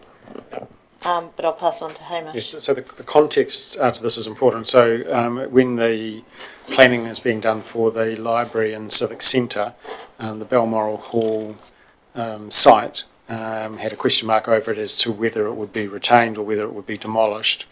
And if it was to be demolished, it would be used then for overspill parking with the new building. So it's intrinsically linked to the overall parking strategy as much as it is to whether we need new curtains.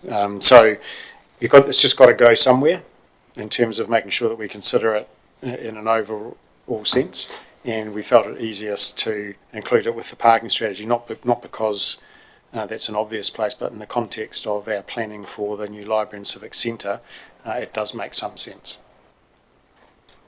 Because equally, had we had just a report on Balmoral Hall and we set aside some money to upgrade it with whatever it needed, and then the parking strategy came along and said that would be a perfect place for a car park, we would again have then come back together anyway. Yes. Wasted dollars, I understand that. but it is still a hall, and so when do we discuss the upgrade of, we wait till we decide whether, the parking decision comes first? Well, that Which will have I a thought we mat- had a bit of a rout around the table, and the overwhelming response was, we're not smashing it. We're not demolishing it. We were also looking at the existing car park without taking away the building. That's what I understood. Yeah, and not looking at options of how many parks would you need to allocate for hall users and what would be left. Because the surveys that we've done, there've been like tons of cars parking on that site for free when there's nothing happening. Yeah. And so the public are obviously using that. Well, there's nothing to stop them using it. So that's what we're looking at. And I think that's what we'd left, that the parking around the hall was going to be used perhaps as an overflow. Yes. But the hall was going to be retained and spruced up. Thank you. I'll just go to Tony next. Thank you. So in the draft LTP currently we've got upgrade funding sitting from years 3, 4 and 5 for the Balmoral Hall, but obviously it'll depend on whatever decisions are made over the coming years. Great, thank you. Mayor Brown. Just the funding for the hall year 3, 4 and 5. Is year 3 a bit far away? 2, 3, 4? Yeah, that'd be good. I think it needs work now. I don't know if it can wait that long from the condition it's in. It is deteriorating. Okay, so there's been a suggestion that we move the Balmoral Hall funding to year 2, 3, 4. Is everyone happy that that be looked into? Paul, did you hear that? Thank you. So everyone's happy? Okay, great. Thank you.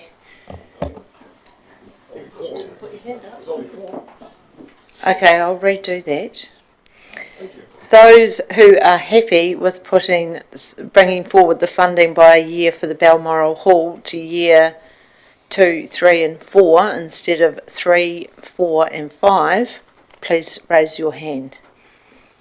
1, 2, 3, 4, 5, 6, 7. Thank you. Anything, Councillor Wilson? Thanks, Madam Councillor McMillan. The third item, do halls need a fridge? They asked the council for one, do they? That's the Mount Hutt Memorial Hall. I didn't think we provided halls with fridges, did we? Through the chair, this is a kitchen upgrade that's been put into their long-term budget plan, and included in that kitchen upgrade, the board would have included a larger fridge, I guess. There's been one amount sum from the Mount Hutt Memorial Hall Board in their budget. So this submission is talking to that request from the board. The supplementary, do they go through a funding application or how do they get money for that? They put this, Mount Hutt Memorial Hall Board put this in their budget. So they have a 10-year budget, and the year 1 has the chair upgrade that they should not need, hopefully, this year. And in the coming years, they have a $10,000 block for a kitchen upgrade. So they do a 10-year budget like every other reserve Yes. board and hall board. And put capital expenditure where needed. So there's things like redoing the floor, redoing roofs, redoing lights, all your maintenance expenditure that you need at halls. They're probably the best board to look at their infrastructure upgrades and keep on top of their maintenance, which is great to see. It's clear. Mayor Brown. The chairs, are the chairs still in the budget or have they taken out? Because I know they got a grant for the chairs. We're just waiting for the Provincial Growth Fund to be processed, and then hopefully that will be taken out of the budget. I think they got a Lions Foundation grant. Yes, for they did. chairs. They got a few different grants to be able to do that. Yes. So the 15,000 that's in there, then does that make any difference to the rates for Methven? It was a $10,000 for this year. Mm. Will that have next rate year. effect, Rachel? Sorry, next year. Year 1. Year 1. So through the chair, anything that is in the budget for any reserve board and hall will possibly affect the rates if they don't have any other external income coming through. So the revenue and financing policy is saying that it will be rate funded any shortfall for any reserve board or any memorial hall. everyone's in the same boat. So if this one happens to be for Mount Hutt, it's the same as everybody else. So you're not sure that they need this 10,000 because they've applied for grants. So if you took the 10,000 out, then that'd save them a third of a percent, would it not? As far as rates are concerned. Possibly, it would depend on if it was for capital. We potentially have loan funded it, so I'd have to go through and see how we funded it. Because if we loan funded it, that's then it gone over 25 years, not all in one hit. I just can't remember the threshold. So for smaller capex, I just put it straight to rates, and I just off the top of my head, sorry, I can't remember what that was for. Perhaps we could have a look. We wouldn't normally go down as low as that figure, but check. for methane, I think we need to in this instance. Let me check. Yeah, give me a second.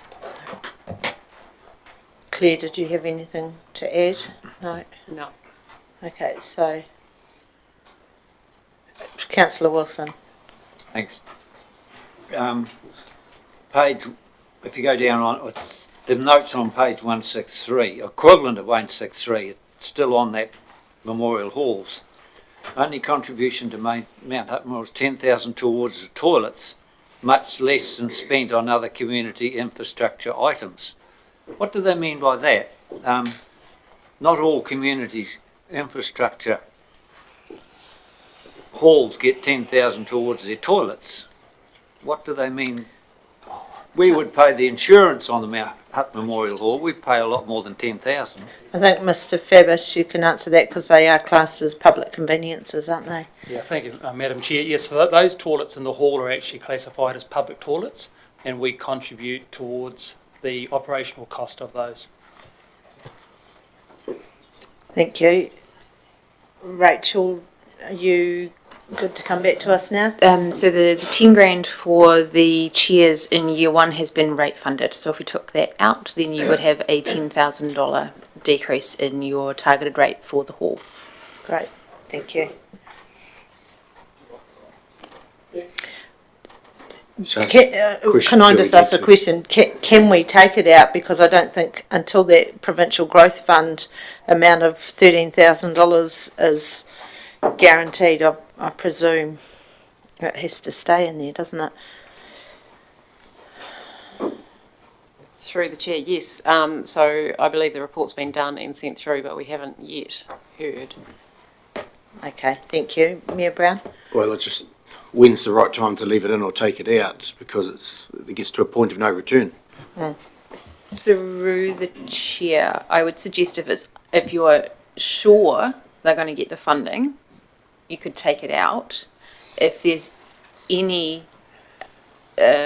suspicion that they could be denied funding and they need the chairs, you're probably better to leave it in so that at least they can still upgrade those chairs or put the new ones in, whatever it is that they're doing with them.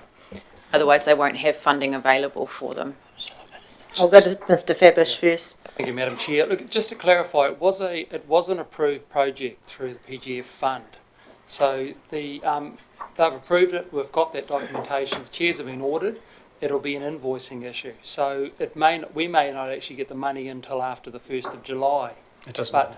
But the project has been approved by the government agency. It's got to come out then. Yeah, It's so not Hamish, needed. yeah, It's got to come out. take that out. Great. Take it out. Thank you.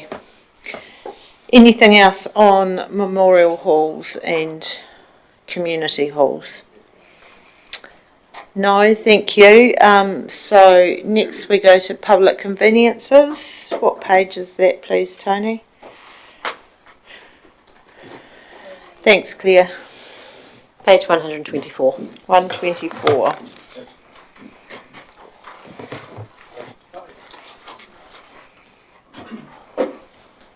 Councillor Cameron.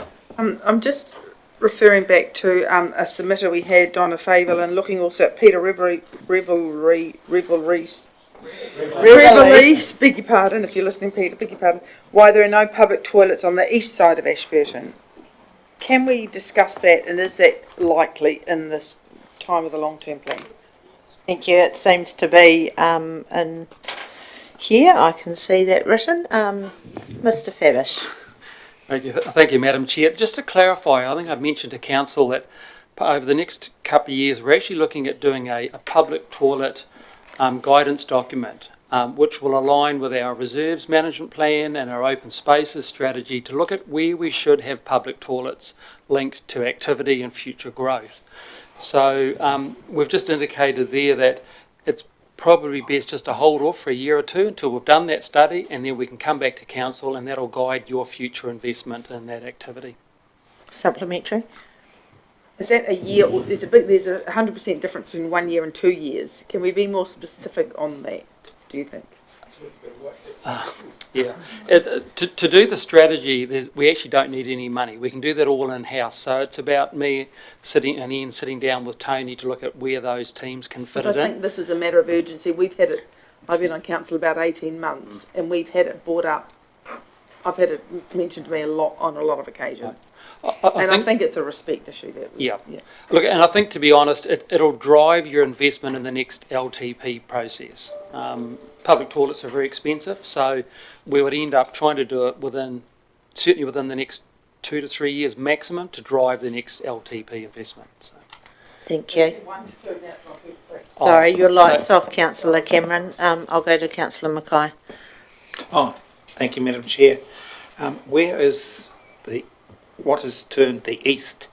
Is it east of the east side of West Street, east of the railway line, or east of East Street?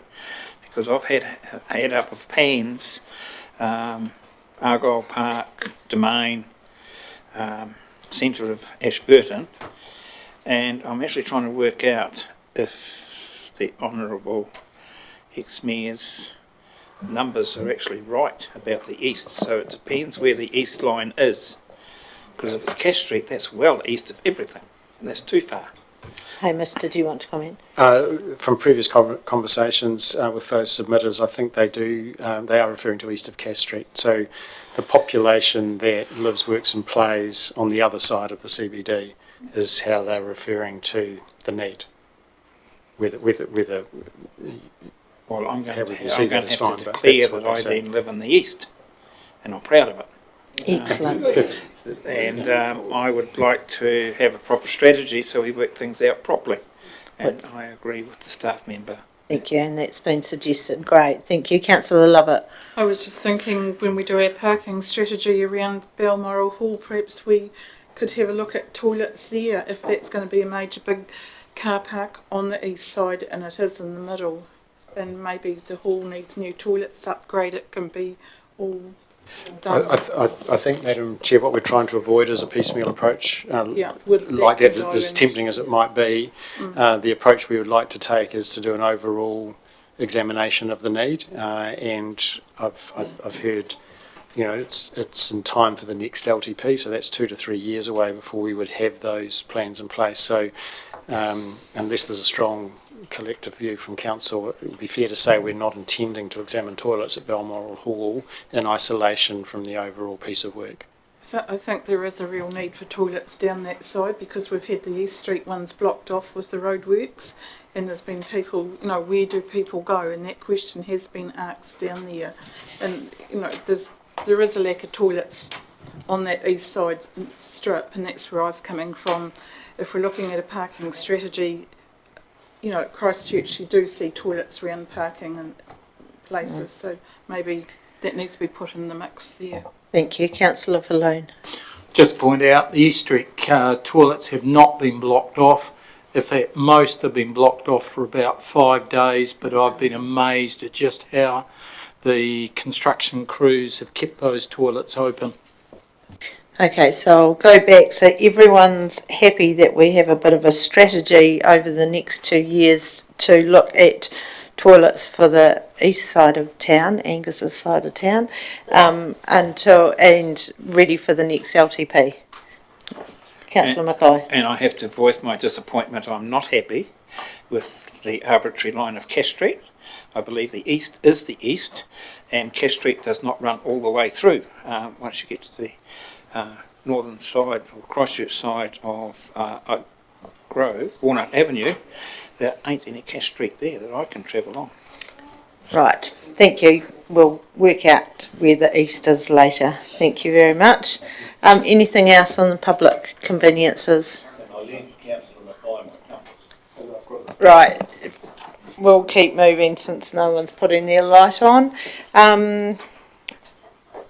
Happy to continue with that. Public conveniences, tick. Thank you. Community safety, Tony. This is from just one submitter on this, on page 125. Where is it? 125. 125. Yeah. Page 125. Yeah. That's where I am. John Bruce. The name is John Bruce. Oh, thank you.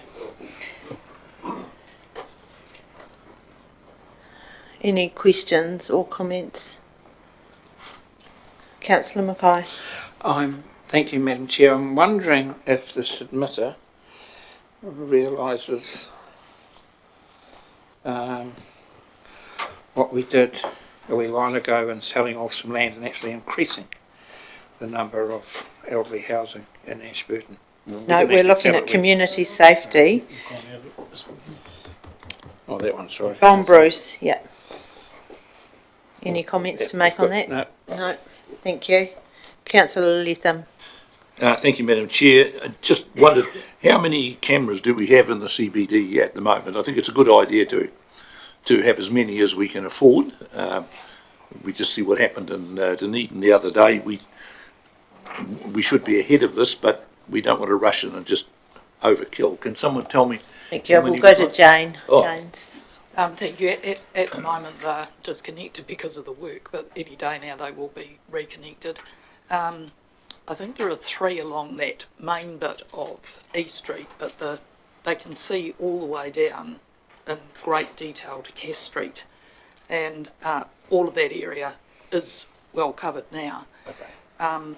If there is ever an incident, the other thing that the police do is they use the shops. A lot of the shops have got their own CCTV, and they can piece things together viewing that as well as needs be.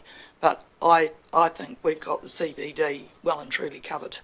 We've just added a camera which has got really good detail to view the construction site for the new civic building and library, and we've got cameras in various other places like the Heinz toilets, the Rakaya toilets, the Methven toilets and what have you. We do have a policy and a process that we go through and when we go to add cameras, because there's often a temptation to think cameras solve every problem in the universe, you know, Yep. and they don't. So I tend to think we've got covered at the moment, but always open to, if anybody's thinks there's a blind spot somewhere that we need to have covered, we do. We've got them on the clock tower, and that can view Bering Square East as well as the front of the Art Gallery and Heritage Centre, and at the refuse stations as well. Thank you very much. Thank you. Councillor Falloon. Thank you, Madam Chair. Yeah, Council have already got a policy which I think we reviewed not that long ago, and to me we were all in agreement with it because it had sufficient flexibility. If there was an issue, then that could have been answered. Councillor Cameron. I agree, John. We did have that discussion and we did all agree. But just a question, Jane, we've had a lot of vandalism, and I think I discussed this at the time, in the Jolly domain. And there was some discussion about, can we put a camera, you know, above the kids' playground or on a pole or somewhere high up there in a tree or something? Because that proved to be very costly, didn't it, that last couple of episodes in the toilet? And Yes, there is a real problem with that with the toilets, because you will only ever catch people if you put the camera inside the toilet.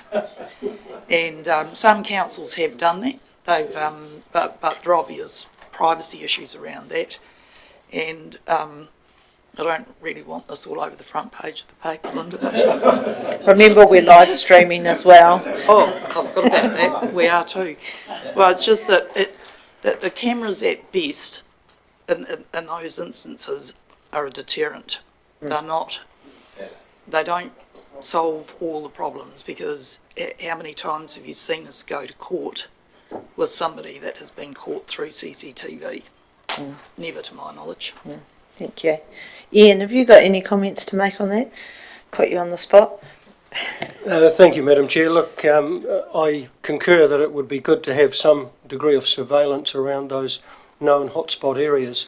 The only other comment I would make would be that with certain areas of the domain being closed off at night in terms of the vehicular access, that may limit some of the visibility that we have, but certainly some cameras in those high-profile areas would be acceptable from my perspective. Thank you. Councillor Cameron? So how do we progress that then? Do we bring it up at council? If I may, I can talk to Ian and Steve about that. There's already a camera in the domain and it gets moved around. If Ian and Steve think that that's insufficient, we can have a chat about options. Great, thank you. That sounds good. Anything else on community safety? No, so we're moving just down to the very bottom of 125, informal community feedback, and Councillor Mackay, I think that was where your question was before. Well, I'm happy with the answer there. That's what I was trying to say before. Yeah. Okay, thank you. Any other? And it also pointed out what we did with, even though they say in addition to elderly persons housing, I'm just wondering if we put a quick paragraph in about what we did in the last year to actually provide more by letting someone else do it. Great, thank you. Anything else on informal community feedback? No? Great, thank you. Parks and open spaces is next. What page are we on there? So this 126. Thank you. Oh, we just want. Oh, okay. Should go in order. Let's go in order. Any comments on this, Councillor Lovett? I'd just like to make a comment, and I quite agree with people. We seem to be taking away playground equipment, never to see it again. And I know that they've made a comment about the 1-year-old to 5-year-old. There had been several things in the domain on springs, and I think there's only one left now, unless that's gone. And the other one was never replaced. And, there's a lack of stuff in there for little children. The favourite piece in that playground had been that great big slide. It got taken away, never to be replaced. The baby swings that were where the new toilets are were taken away, never to be replaced. And then the flying fox got taken away, never to be replaced. And we seem to be getting a decrease in equipment. And it's probably the most used playground in the district. And a lot of people stop here on their way through the town. And it is looking tired. And we kind of need to start replacing putting in some of these pieces of equipment when they do break down. So, yeah, I can really feel for these people. Thank you, Madam Chair. Just to let Council know that the renewal budgets for play equipment in the district have been included in the LTP budgets and are reasonably healthy. So there is a program over the next 10 years to be replacing play equipment as they come to the end of their life, and it'll be linked to our playground audit that's now going to be done every year to keep that list live. Thank you. Mayor Brown. Yes, one of the submitters that came in talked about under five equipment. I can't recall who it was. It was Mount Summers, Sarah Stanaway. Yeah. So we've made note of that. Well, we've got a list up on the screen, and I was just going to ask Tony, do you want us to work through that, or are you happy with just general comments first?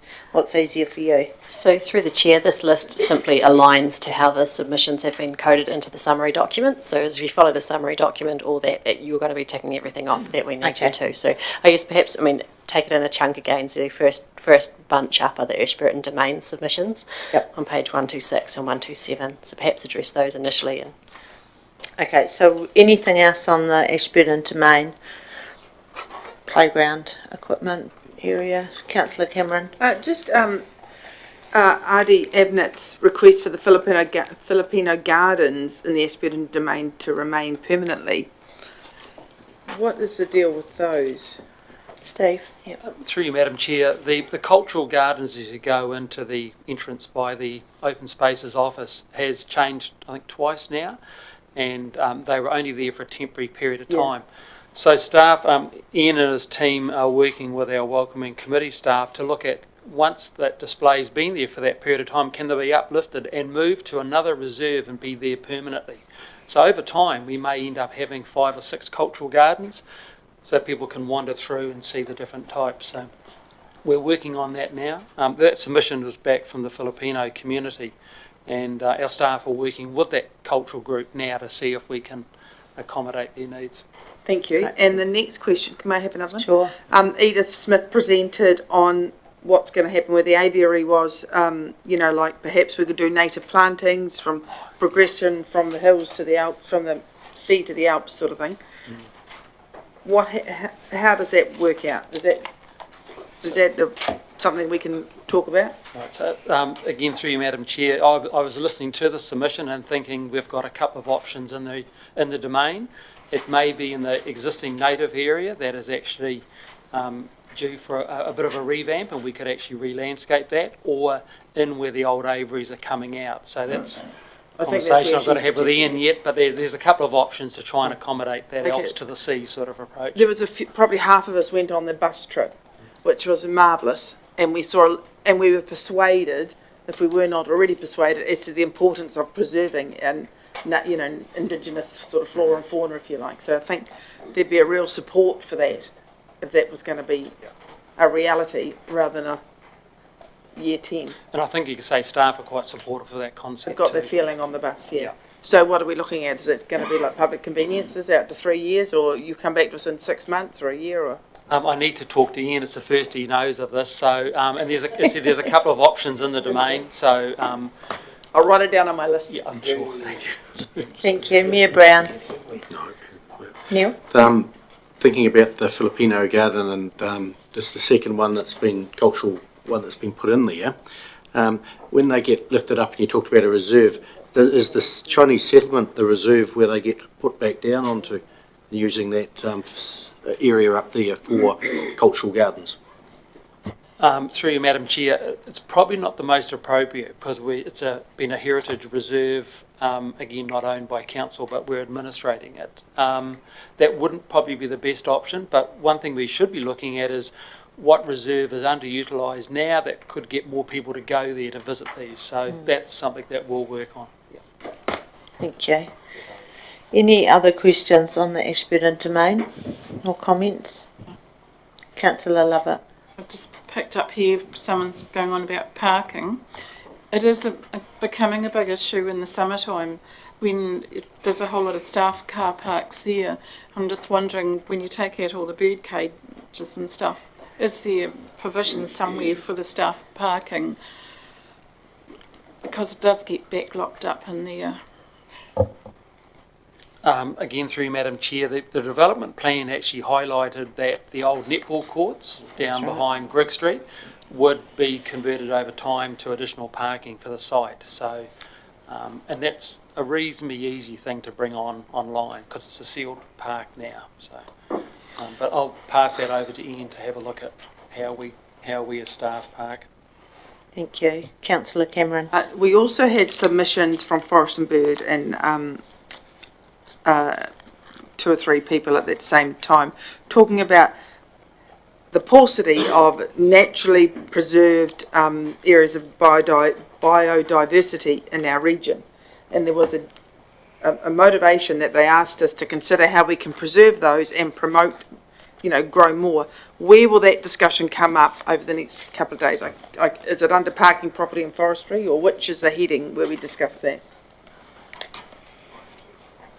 Because I think that goes along nicely with the native talk. I think, Madam Chair, it'll come up under biodiversity, and I think the term we use is biodiversity banks or... It's not, I can't see it in here though, Steve.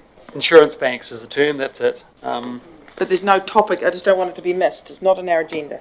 Sorry, so sitting underneath parks and open spaces, we're about to cover off through into biodiversity, sustainability and water quality, sitting on page 131. It might not be on this list, but it might be on the next slide over. Okay, sure. Thank you. Great, so everyone's happy with Ashburton to Main, so we will go to Baring Square East, and there's 3 submissions that mention Baring Square East. Councillor Falloon. Yeah, they're differing submissions, but I will also be interested to know what we're going to get for $3.3 million on such a small area. Hamish, did you want to comment on that? Well, my recollection is that we have consulted on a development plan, so we can recirculate that and you will be able to see what you'll get for that money. And my recollection is the 3.3 isn't necessarily the correct number. I think it is just 3 million. Thank you. My question was... Or 2.7 or something. Yeah. My question was that just the Baring Square part, or did that include some of the roading? Yeah. Madam Chair, It's the whole area you're outside the correct. new It's building. actually the road corridor plus the Baring Square East going into where the new building is. So that's $3 million for the whole shebang? Thereabouts, but it's not just the reserve, no. No. I think that's probably where a few people were confused. Councillor Cameron. I'm responding to excited for the enhancements at Baring Square East by Laura George, as we all are, and I'm talking particularly about the matter that we were going to get back to council with regards to the historical plaques or historical whatever. You were going to do a report, Steve. Can we ask how far away that is, please? Through Madam Chair, that report is coming to council at your next council meeting. Next Wednesday. Yes. Thank you. Wonderful. Thank you. Any other questions or comments on Baring Square East? I don't think everyone at home heard that, Councillor Lethem, but no, we don't want to shift the cenotaph. So the next topic we have up there is Mount Somers, and we had 2 submitters. We had Sarah Stanaway on behalf of the Mount Somers Citizens Group, and John O'Poff, who is also part of this citizens group, come and speak to us about the Dark Sky Reserve. Councillor Lovett, you've got a comment on that? Yes, I actually think it's a great idea, especially for our small towns. Would it be too hard to build this into a strategy when we're doing lighting in some of these outer villages to think about that going forward? Because I think it's just something we could build on in the future and promote our district, especially going up to Lake Clearwater and Lake Camp. And if we could have those outer villages, like, with thinking, I think it'd be great for the district. Through you, Madam Chair, we are a little bit familiar with the work that has particularly happened in the Mackenzie country and around Tekapo in particular, and they have been working on their dark sky status for decades and have achieved a lot of success and have achieved the relevant level of status that makes them one of the much sought after global attractions in the dark sky area. It is a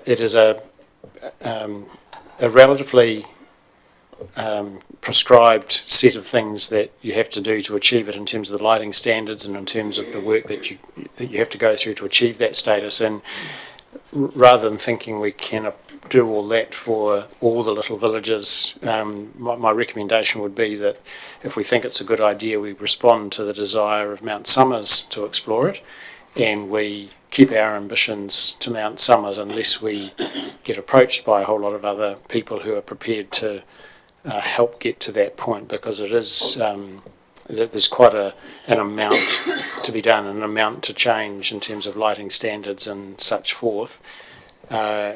And we need to actually, in my view, approach the Mount Somers community to explore it further in total, because when we went to the long-term plan submission meeting in Mount Somers, we heard requests for some additional lighting because the community was feeling a little unsafe outside. I think it was a new subdivision just a bit down from the hall. Yes. And that is not necessarily incompatible with the dark sky reserve, but you've got to tread really carefully as to how you might address that request around community safety and lighting with your ambition to be a dark sky reserve. So we need to pause and apply ourselves, I think, to the Mount Somers request rather than getting too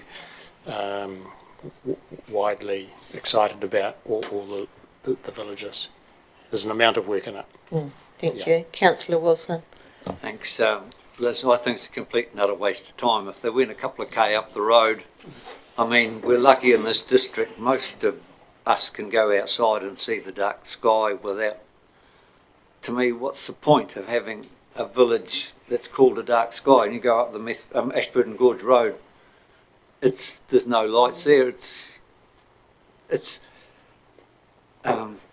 Tekapo is a tourist town with the astronomy on Mount John and their hot pools, and it's people want something to do sort of, and it becomes part of the tourist experience in Tekapo.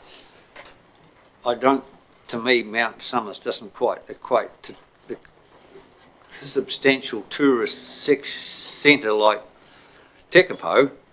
And as I say, most of us are so lucky we can just go outside at night and look at the sky without worrying about all this sort of special lights.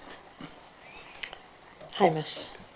I wonder whether we could, in the fullness of time, prepare a report for council consideration as to what might be involved.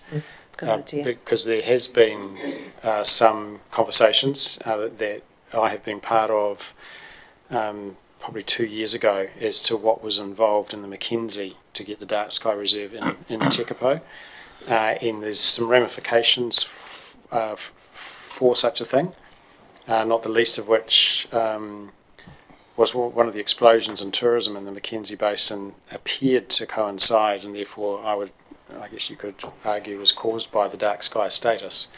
And so facilities come under pressure, with a lot more tourists and all the rest of it. So I think we just need a more overall think about what is fundamentally a great idea. And if Mount Somers is up for it, then we may well be able to assist in getting that status simply by the things that we do and mandate, particularly around the standard of lighting, and then let Mount Somers and therefore the district enjoy the benefits of that. But perhaps we can just pull the threads of what is required together so that we can see the implications and ramifications of the status. Thank you. I think that's a good idea. Councillor Latham. Thank you, Madam Chair. I agree with the Chief Executive. I don't think it's something that we should get well and truly involved in, but we shouldn't be discouraging. If we can offer some advice or a bit of guidance or something, we should do it. But I can't see it's something that we should get involved in a heavy way. Thank you, Councillor Mackay. I actually think we should be involved in it, the same as we were involved in helping Methven become more of a tourist town. Tourist towns like to be lit up, so Methven is lighting itself up, and Tekapo has resorted to the more dark streets, but I have to assure you they're still quite safe to walk on. There is sufficient light to make out facial features and features of people at midnight while the Milky Way is up there, and I think we should explore it further with the people of Mount Somers, because they are unique. They are the gateway to the Ashburton Gorge, so they have a uniqueness, and if they want to sell that point, we should be there to help enable that to happen if we can. Thank you. Councillor Rawlinson. Thank you, and I just, excuse me, totally agree with Roger and Angus, and I think it adds to the saying we want people to come and stay and play in our district. And while I don't see us being financially involved, I like the CE's idea of let's pull the threads together and have a look at it. Right, thank you. Mount Somers also had in their submission about a townsperson. Any comments on that? So I think the reasoning behind that was that when the grass gets a bit long, they would have someone on site to mow instead of waiting. Steve, have you got any comments on if that could work or no? Just through you, Madam Chair. So we currently look after the cemetery. The community group up there, they mow the village green. I'm not sure, Ian, we may pick up some of the other smaller areas out there, but to lift that level of service even higher comes at a cost. So that's probably the only side effect of that. We do have staff. The Methven townsman does go up the top road area through there, some of those reserves, keeping an eye on things and servicing rubbish bins, etc. But it would be a raise in level of service and a raise in cost. Okay, thank you. And the playground equipment, we've already covered that through your audit as well. Thank you, Mayor Brown. Sarah Stanaway, when she came in, she talked about the notice board or the information board in the square, and it asked for 40k. Does that come under this, Tony, or does that come up later? So you'll see on page 127 that's got reference. I'm assuming that's the information station. Yep. Yes. Yep. So that doesn't have a specific dollar amount, but the information Sarah provided yesterday is a part of that. So it would need additional budget if you were to support. Yeah, I'm just reading over the page. It's down there. Thank you.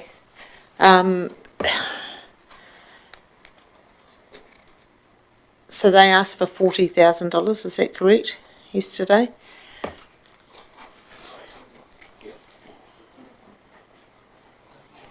Councillor Wilson. Thanks, Madam Chair. Why don't they apply like every other community group in the district for our community grants? I mean, that's what they're there for. Mayor Brown? Good idea. Can we give 40,000 out in grants, or is there a limit to 10? Not sure. Tony? And she did say that they were getting some dollars from other places as well.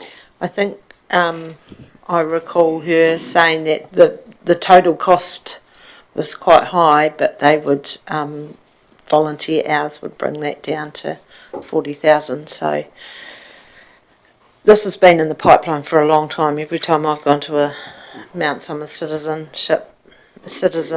Association meeting, this has been mentioned, and I think it's just the dollars that they're wanting. Councillor Brum. Yeah, I've seen the plans before, but I think they were just only concepts. So did that bring it any further? Because I thought it was just an idea they've got, but it's not really finalised. So it's really I think it's finalised. Is it finalised? Yeah. If that's the case, I wouldn't mind having a look at it before we go any further. Tony. Thank you. Through the chair, I'm not as close to the grants as I used to be, so I'll check with Claire to see if they have actually applied through the council grants or not, and come back to you next week if you like. Thank you. Mayor Brown? She did say that she would email me some information on it, but hasn't as yet, but it's only 12 hours ago. Yeah, thank you. Councillors, are you all happy for us to keep going? Okay, EA Network Sports Fields. So we had a few submitters on that, so if you turn over to 129.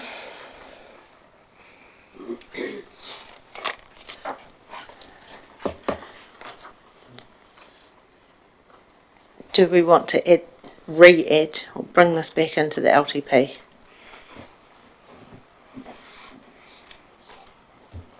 Councillor Mackay. Yes. And then I'll go to Hamish. Yes. Councillor Brown. No. And I will talk to that. We went through that as well, the whole thing. We've got a lot of sport fields in this district. All of a sudden it's getting flavour of the week and everyone wants to be there because it's easy. You go in, you pay $1, you go home and you complain about the cost of the facilities. I think we should be looking at it, and we will, but it's certainly on the moment in my books there is other things to be done first. Everyone can play in every field they want. If you look at it 3 or 4 years from now, it will be fine for me. So if you're saying look at it 3 or 4 years from now, then that's possibly putting it into the LTP for sort of year 8, 9. Okay, thank you. Councillor Lovett. I think we need to have a look at it, but not at the sports field side of it. I think we have to look at the netball side of it, the actual stadium side of it. Whether in 3 years' time or something we can make a temporary roof on the outside courts. I'm quite comfortable going down that because it is getting overloaded, but as goes for the sports fields, unless they can come up with half the money or a good reasoning or have meetings with all the other little clubs around, we can't really go much further with that one. So you'd like to keep it in the LTP? I think, have it in the LTP? I think there needs to be made mention in there, and we need to, I think, at the stadium itself, at the netball courts, I think, yeah, I'm not quite sure. We need to look at that with seeing if we can just cover them temporarily outside. Okay, thank you. And Mayor Brown. Yeah, I think that we need to undertake those utilisation studies first, which has been programmed, and there's other options of a short-term, medium-term fix using other fields in the meantime, and I'd like to see it in probably year 4. If the other things don't come to fruition, then year 4 we start doing something. You want to comment? Just if I can, the reference to the utilisation studies as per the staff comment is positive from an officer point of view. We think that's where we should start. One of the issues about putting money in the plan, and one of the issues we faced when we were compiling this long-term plan, the previous reference to sports fields was, from memory, just under $5 million, with the community to pay half and council half. But we had no confidence that $5 million was a robust number, in that it didn't, it hadn't been worked up in a manner which you would safely say that we could go and do something for that amount of money.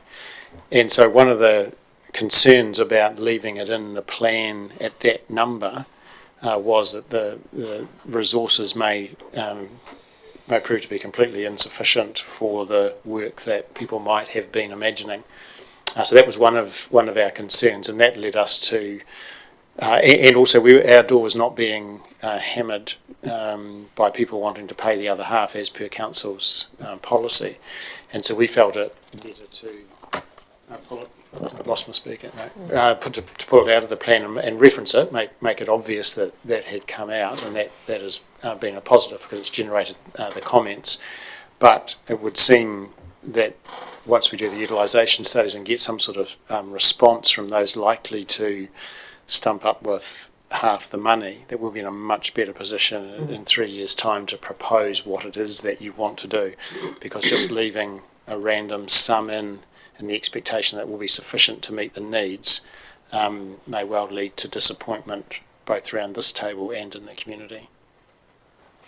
Thank you. Councillor Rawlinson. Thank you. And just going back to the netball courts, you know, they told us 3 years ago how disastrous our extra cup of coffee a week money was going to be for netball, and numbers would drop. And we heard yesterday how netball has grown. But given that, I would like to see us consider into the future covering those 2 outdoor courts. I think you see people playing there under lights while they're warming up, but obviously there's a need for not only netball probably, but other sports to utilise that. So I'd like to see that kept into the plan if we can. Thank you. Steve? Just through Madam Chair, just to give Council just a bit of background to the EA Network Centre court space. I asked the staff yesterday to come back with some utilisation figures for the last couple of years to get an indication of where those court spaces are at. The average utilisation of the courts over 2018 to 20 is 30%. That's utilisation time. But flip side of that is between quarters 1 and quarters 2 of those 2 years, Monday to Friday 5 to 9 p.m, Saturday 8 to 5 p.m, and Sunday 4 to 7 p.m, it's 96%. So that reinforces that they are full. But then if you take into account Monday to Friday, 3 o'clock to 5 o'clock, that utilisation bumps from 30 up to 50%. So we've still got a window of 50% of opportunity to look at what other community groups can use that area. And the risk that I think I've said to councillors, sure, we can go and build 4 more courts, but we're just getting 4 more courts at only 30% average utilisation. So this is where these studies that we've indicated would like to do, including these public toilet guidance documents, will paint a really good picture for your investment. And those documents actually become major funding evidence for external funders. Because it proves that there is a plan for the next 10, 20 years to what is actually needed for the district. Thank you. Councillor Wilson. Thanks, Liz. I think Steve's comments under staff comments is excellent. I fully agree, and I think if we utilise those studies, we'll know exactly what we need, or I think that's, Steve, you got it exactly right. Mayor Brown. We've got 7 hectares of land we purchased when we purchased the first lot of land for the stadium. If we purchased it, I think it was already ours, but we've added on to it, and there's 7 hectares of land up there for sports fields development over time. The courts are a different issue, and I agree with Steve 100%. Let's do those studies, get them in there. So I'd promote that we put $10 million in the year 4 for sports fields development. And by the time we get there, we may have something else, but if we don't put anything in, then we're going to have nothing. We can always, it's easier to take it out than put it in. So I say 5 million wasn't enough, we'd think. Put 10 million if we think that's enough, and where does that figure come from? There. And I'd help guidance on whether 10 is enough or too much, I don't know. But that's a start figure. Right. Councillor Mackay. Madam Chair, maybe my yes was just too short. I agree totally with the Mayor. The danger is that if we leave it out, people will look elsewhere for what they might do in the future.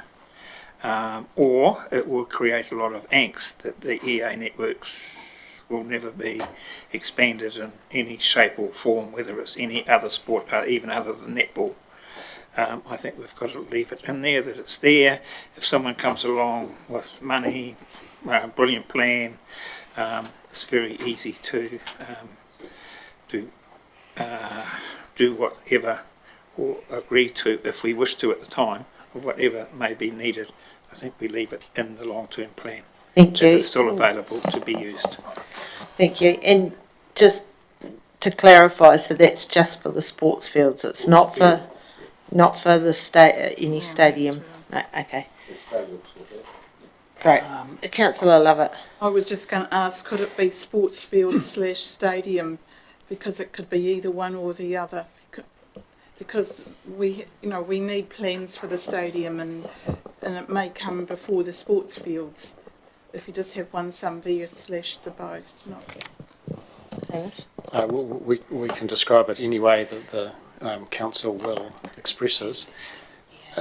Could I ask, is it the intention that the funding of the 10 million, because that's one side of the ledger, is intended to remain 50-50?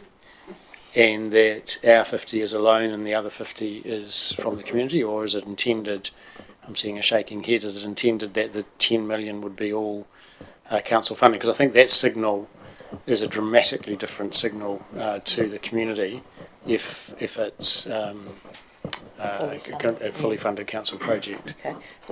Paul, did you want to comment on that? Through Madam Chair, it makes a difference what you call it, because EA Networks Stadium will get loan funded and rated in that activity, which is UAGC, which of course will end up on the over the cap anyway.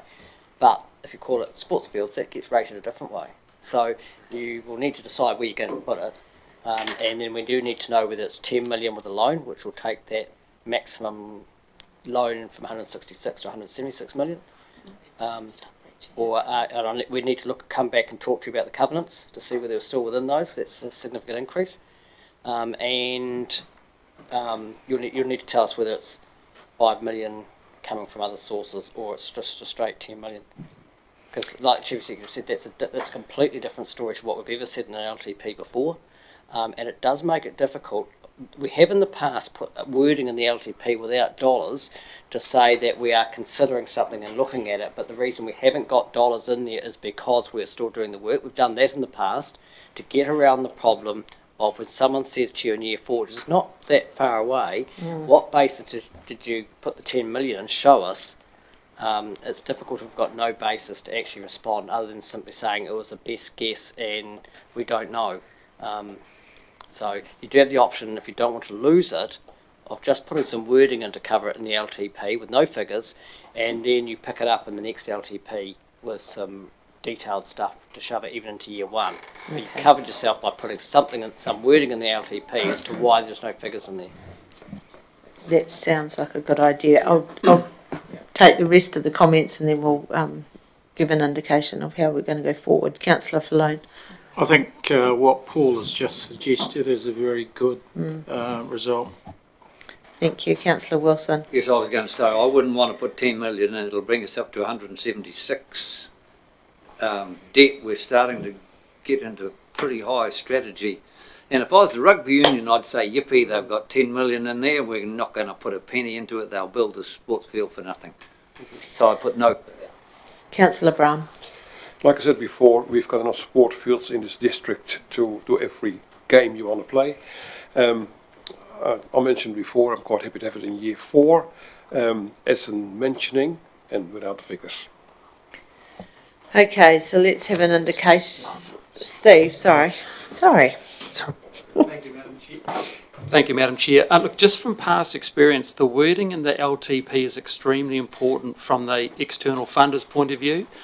If you get the wording wrong in there, the external funders will say, in this example, you've already put money aside for there, we won't fund it. So maybe that's some work that between Paul and Tony and myself we can come and look at, if that's what your concept is, to get that funding right, to look at the long term. I missed out on an opportunity. Yeah. Let's, is everyone in agreement that it is in per Paul and Steve's sort of wording for year 4? Yes, great, thank you. Have we got another slide on top of here? Right. Other green spaces. So that's bottom of 129.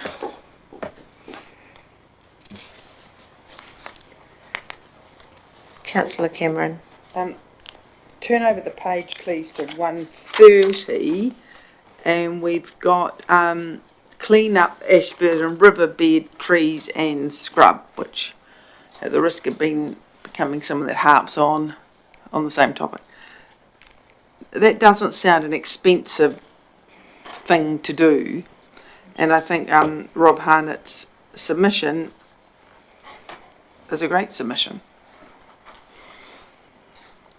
Excellent. Ian, did you want to comment on that, or you put in the staff comments that you have to discuss with Yes. Ken? Thank you, Madam Chair. I think it is a noble cause, absolutely, and I suggest a staff discussion with our counterparts at Environment Canterbury to come up with a possible solution, given that ECAN does have the jurisdiction over the riverbed areas. Great, thank you. Thank you. Councillor Falone. Tynwald Domain. Someone's asking here what is included in the plan, and Ian's comment is that there is a plan, but is there anything happening for that plan in the Tynwald Domain? Well, how long do we... Right. Steve, I'll wait till your light's on, Councillor Brown. Steve, or shall we, any comments? No?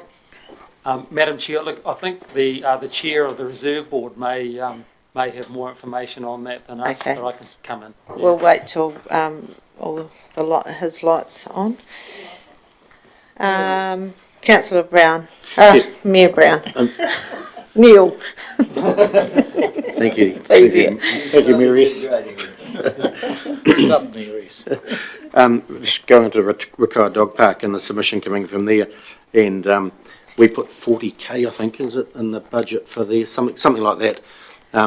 that group out there who I see reasonably regularly want to do all the work. They just need the capital to buy the things to put it up. They'll submit a plan, they'll do all the work, they just need the monies for capital. That is the proposal. Steve? Yeah, Madam Chair, I can't remember whether that project was pulled out of the initial draft LTP discussions or whether it was in as a capital project. It's one that we'll look at back with our budgets and see whether it was in or out. I recall that it was moved forward to year one. Yeah. Yeah, you can't speak with that, you're light on, sorry. Move forward to year one. Okay, let's go to Councillor Mackay, I'll come back to you. On the Ashburton River, I agree with the staff comments ECAN. That river hasn't had a decent flood for a wee while.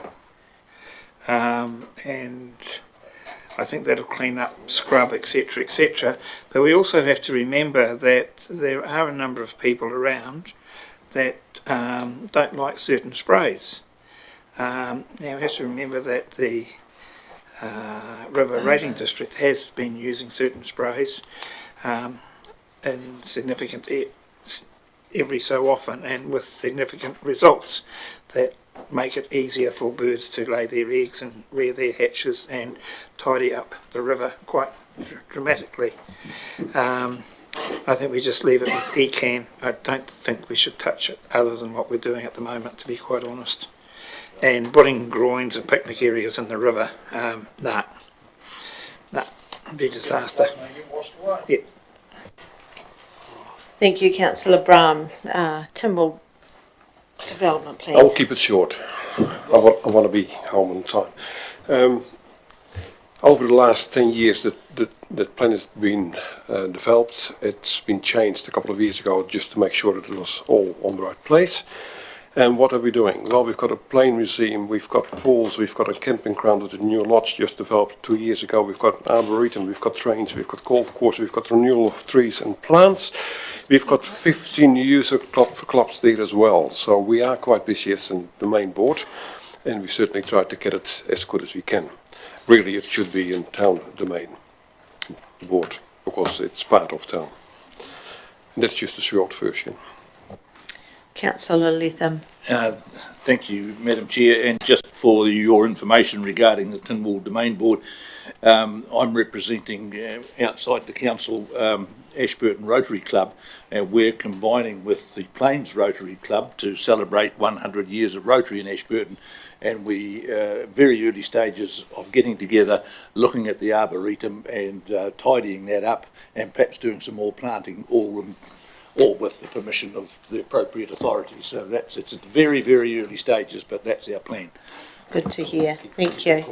I was going to keep it quiet. So do we want to go back? I know the Mayor has left, but he said Rakaia Dog Park. Yeah. You've got that. Yeah, just through you, Madam Chair. So it's just been confirmed that the 40,000 was pulled out of the draft LTP budgets for the 10 years as part of the budget percentage increase rise. Okay.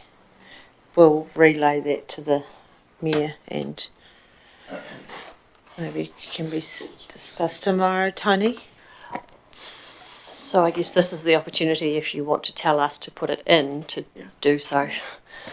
Yeah. Or not. Councillor Lovett? I would actually like to see it put back in, please, because we've got a very energetic lot of people out there who are working on this, and they've been planning it for quite a few years, and they want to get on and get it done, and I'd like to see it put back in, please. And that was to go into year one, is that correct? Or anywhere we like? What was it in? Was it in year one and we pulled it? I think, Madam Chair, I think I can recall it was in year 1 or year 2. It was quite early in the piece. Yes, I thought so too. Certainly the first 3 years. Councillor Cameron. I'd support that. I think it's great when the community are only wanting the capital to purchase the equipment, and they're prepared to put the man hours into and woman hours into building the infrastructures. I think we should support that. Yeah. Thank you, Councillor Rawlinson. Thank you, and I think we should support them too. But just my question is, are they eligible to apply for any grants in the community? And if they can, I'd suggest they do. Steve? through Madam Chair, look, as a suggestion, 40,000 would have been a great budget if we were paying to have the work done. If we've got a community group that are willing to put the effort into it, you may suggest dropping that to say 20,000, and that might actually then be piggybacked on external funding if they needed it. But if they're putting all the manpower in, we can supply the materials. 20,000 would go a long way. Thank you, Councillor Falloon. And I certainly support that idea, that if we just put in our LTP, that we will support them up to $20,000. In year one? In year one. Yeah. Indication, everyone happy with that? Right, great, thank you very much. So, excuse me, can I Sorry. just clarify, that's loan, is that rate funded or loan funded? It's capital expenditure presumably, so do you want to rate fund it and put the rates up by the 20,000, or do you want to loan fund it? Councillor Falloon. Well, it's going to be around for a bloody long time, isn't it? So it probably could be loan funded. Everyone happy with it being loan funded? Yes. Right. Thank you. How's everyone? You happy to continue? We've got a wee bit more to go. So we finish this list? Okay. Great. Playgrounds. So middle of page 130 and on to page 131. Councillor Mackay. Madam Chair, a classic example of the community and the council and the men shed working together can be seen at Rolleston. Magnificent signature playground there.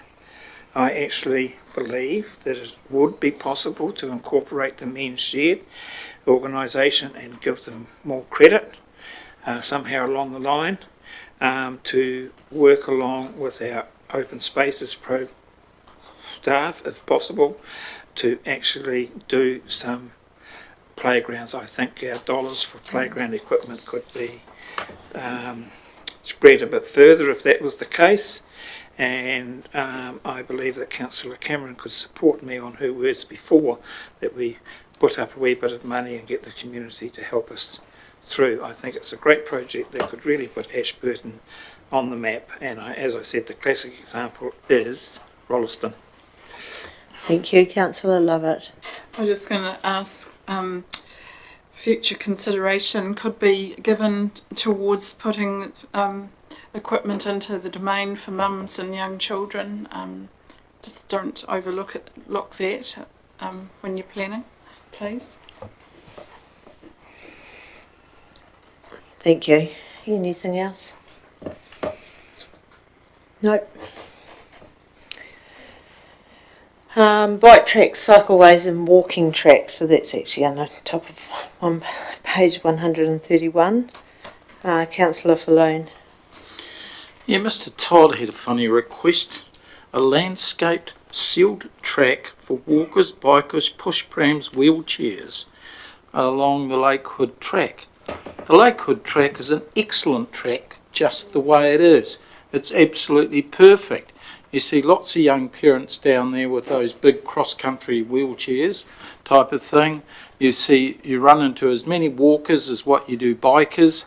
To me, it doesn't need to be changed, and I think it's the Lions Club are doing an excellent job in the maintenance of that track. Thank you. Anything else? Is this when we bring up James Reed's submission yesterday regarding the Hakateri River Trail? Tony? Sorry, through the chair. So we have all of those situated in a funding section, but perhaps while Steve's here, it might be a good opportunity to have that discussion about it, because it would sit in this cost centre, for want of a better phrase. Steve, are you just able to give us an update on what's actually happening with that River Trail group and what you envisaged as going forward? And Thank you, Madam Chair. So this last week we had our first user group of all those different groups that are involved in the Ashburton River Trail Network, and those meetings are going to happen on a quarterly basis. The background to funding from council was there was some money put in by council to these community groups to help assist towards the funding of it. There was some operational money in budgets years gone by, but as years have gone closer, those lines have been taken out for whatever reason. I'm not sure. Currently, we do some spending down there through the open spaces budget, but only when there are some surplus funds normally coming near the end of a financial year, but there is no set budget line. I think they've indicated that they're looking for 40,000. We assist them with what we can do on our land because we've got certain responsibilities. There's a four-wheel drive spray motorbike that Ian's team maintains down at open spaces, and it's used for they use it, the different groups, for weed spraying. We do give some assistance and advice where we can, but there is no set budget. So that's pretty well the current situation. The user group meetings is actually an opportunities-based meeting, so it's about how can they work in together and joint funding externally to maximise their return. So there's good buy-in around that table, but there is some pressure on operational costs. They have indicated they can get capital costs for new capital items or extensions, but they're struggling to get operational costs covered. Are they able to apply for our grant funding? Yeah, they can do and as they well. have been successful over the time. But that's obviously not enough. They need an extra 40,000. Where that 40,000 is based is they're looking at, that's what the cost would be to just about employ someone near on full time with the costs of spray and equipment to maintain it. Well, okay, thank you. Councillor Falloon. What area of the track are we talking here? Are we talking from Melrose Road right down to Trevor's Road, or are we talking Melrose Road down to the beach? The user group incorporates both sides of the river, from just west of where the our industrial or the transfer station is, going downstream. The mountain bike park, four-wheel drive park, and that BMX area there, they're the ones that are indicating about that 40,000. The other ones are self-sustaining. Lakewood Trail, they don't need that. They don't need a lot of money. They can do it themselves through lines. So it's really mainly the mountain bike and the next one down by the four-wheel drive and the motocross section.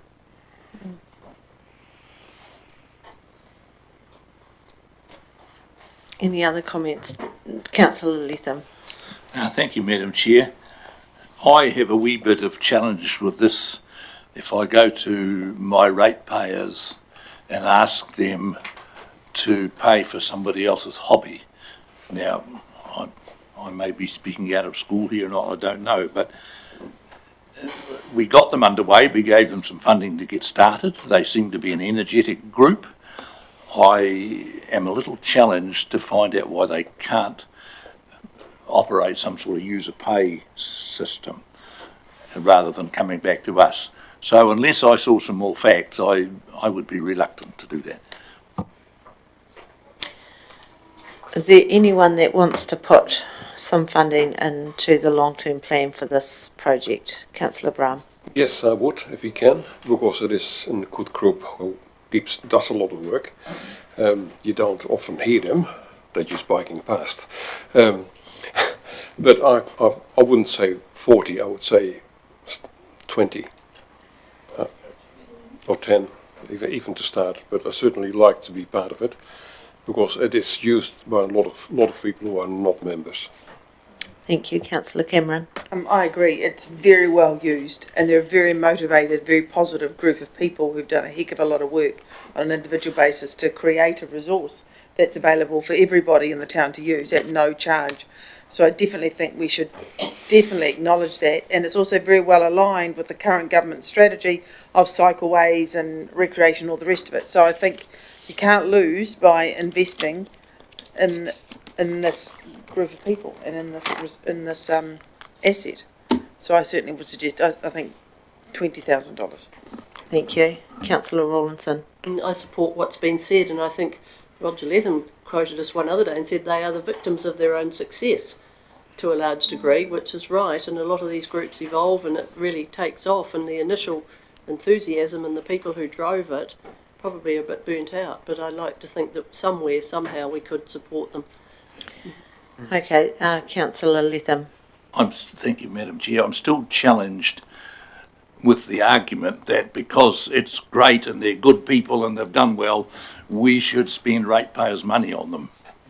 There's a lot of things out there. There are good people, they've done well and everything. But if I have to turn around to the ratepayers and say, are you prepared to spend some of your money to support somebody's hobby, I'm a wee bit dubious. Thank you. Councillor Cameron. Just in response to that, they are also ratepayers, and they are providing a resource for every other ratepayer in the district. And as we all know, cycling is a very, very popular outdoor sport that is undertaken by many ratepayers in the district.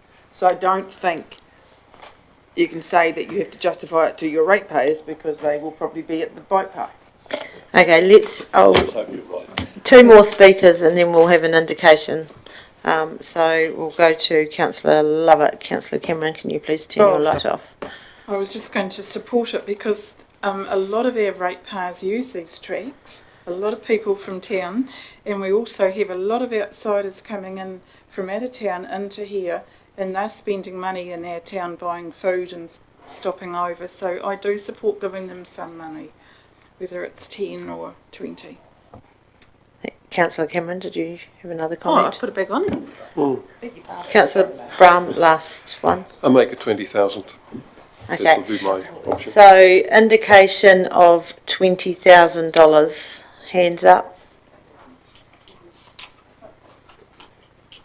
There you go. Are you Tony? Yes. Can I just check, that's per year on throughout the whole 10 years of the LTP or just in year one? Yeah. 100 grand. Yeah. Year one. 200 grand. It's operational funding. Sorry. Madam Chair, they actually indicated for an ongoing annual grant of, they indicated 40,000, but certainly not just for 1 year. Okay. Could I suggest $10,000 per year for the next 3 years? Yeah, that's what It's long-term plan. Hang on a minute, there's too many people speaking. I said $10,000 per year for the next 3 years. Councillor Cameron, then I'll go to Hamish. And then what happens at 3 years? I think it should be ongoing. Do we review it again in the next 3 years long-term plan? Is that the situation? That's my Do you need idea. to put it in there for review, or if we don't put it in, is it harder to put in? Everything gets reviewed. Yeah. Should we just put it in there and then we can take it out? Might be easier. Yes. Yeah, it's easier to take out than put in. Yeah, presumably. Hamish, I'll get you to. Yes, you've got the choice. I guess if you only put it in for 3 years, there's a clear signal that you don't intend to spend that money in years 4 to 10. That's what it is, a 10-year plan. I know we can focus on 3 years because it's the most immediate, but it is a 10-year plan. And I would have thought if you only put it in for 3, then you're sending a clear signal that it's only for 3. Either way, you will review it on an ongoing basis through the life of the plan. But the indication to the club would be somewhat different, I would have thought. Councillor Cameron. I would like to suggest if we're only going to support with the $10,000 contribution annually, which I think would not be a hell of a lot, we should do it at least for 10, put it in for every year for 10 years in the plan. Okay. Indication of people who support that. Okay, fine, thank you. So 10 years, 10,000 for 10 years. Steve. Madam Chair, just to clarify, you're comfortable with us having that as a line item in open spaces budget? And would it be up to staff to decide how that gets spent? Because we've got about 4 or 5 groups down there, and I presume it's because it's an operational budget, it's not for capital items, it would be assisting with operational spread because they have other means. Paul, do you want to comment on that? I'm just wondering, when I hear 4 or 5 other groups, assuming a group has asked for this money, you're putting money in the budget but not specifically for that group. For the Hakateri River Trail Network. Support for it. Yeah, support for the operation of the Hakatiri River. It's an increase in the maintenance line in one of the cost centres. Yeah, great, thank you. All clear on that? Councillor Falloon, something else to add? Well, basically the question I was going to ask, following on from Steve's comments, so we're talking about the tracks on both sides of the river, That's what Steve whereas said. I'm only thinking about the track on the north side of the river, because the track on the south side of the river is already supported by the Lions Club. Okay, thank you. Councillor Cameron? And just a quick thing, and also in response to Steve's comment, as long as the Ashburton District Council make those decisions in conjunction with the people that are managing the track. Yeah. Because we don't want it spent on, like, I don't know, putting shingle at where the car park area is or something. Yeah. That's not what they want. No, and just through Madam Chair, I think from a staff officer's point of view, we'd be asking the question, have you sought money elsewhere? Can $1,000 then be piggy banked to pick up $3,000 outside? So we've got to spread that across 12 months. So it would have to be some discretion on our part without trying to be overboard with rules. Yeah. Excellent, thank you. I think we've come to a good agreement there. So next is biodiversity, sustainability, water quality. So this starts on the bottom of page 131, and we heard a lot of submissions, particularly in support of a biodiversity officer. Councillor Cameron, have you got a comment on that? Yes, I had. We did hear a lot of, we heard no submissions against, that's a double negative. We did not hear any submissions against a biodiversity officer. So I think, and I would also support the inclusion of a biodiversity officer. And I've been persuaded in that position by our submitters, actually, who I thought were outstanding. And I also would like to see a strategy within the council, and I'm sure there is, on how we are going to preserve what remains of our Indigenous flora and fauna and grow or develop more areas of Indigenous spots in the county. Right, thank you. Councillor Lovett. And I'd just like to say I fully support a biodiversity officer and being, especially being chair of that committee and seeing what we're doing and with the Champions group. I just think it's great. We've got to this far after 10 years. Yeah. Thank you. Councillor Falloon. The only reason why I support it is if we don't do it ourselves, we're going to be forced by central government to do it anyhow. So why not be proactive and do it? Thank you. And I support a biodiversity officer as well. And one of the questions I had to the submitters yesterday was about working together and getting that list of Indigenous plants for our district, which I think is really, really important. And I mean, Forest and Bird, we had QE2, Covenant Trust, so many different people. We've got a lot of different groups that should all be working together, and I hope that the biodiversity officer can work well with them and continue the good work. Councillor Cameron, and then I'll go to Hamish. When would the biodiversity, I can't even say, gosh, I'm getting tongue-tied, biodiversity officer be appointed? Is that year one? From the 1st of January. Yeah. So our funding is... And then presumably one of the roles of the biodiversity officer would be to develop and then begin to implement a strategy as to what was discussed in the submissions. So one of the things I just want to signal to council is that the biodiversity officer won't be at the beck and call of every ecological group in the district, and they'll be employed by the district council to meet the priorities of the district council. And the primary one is to record the SNAs, because that's required by national policy statement. So that's where they will start their energy, and we will work through the range of priorities as agreed with council. But it's wonderful to see the support for the position.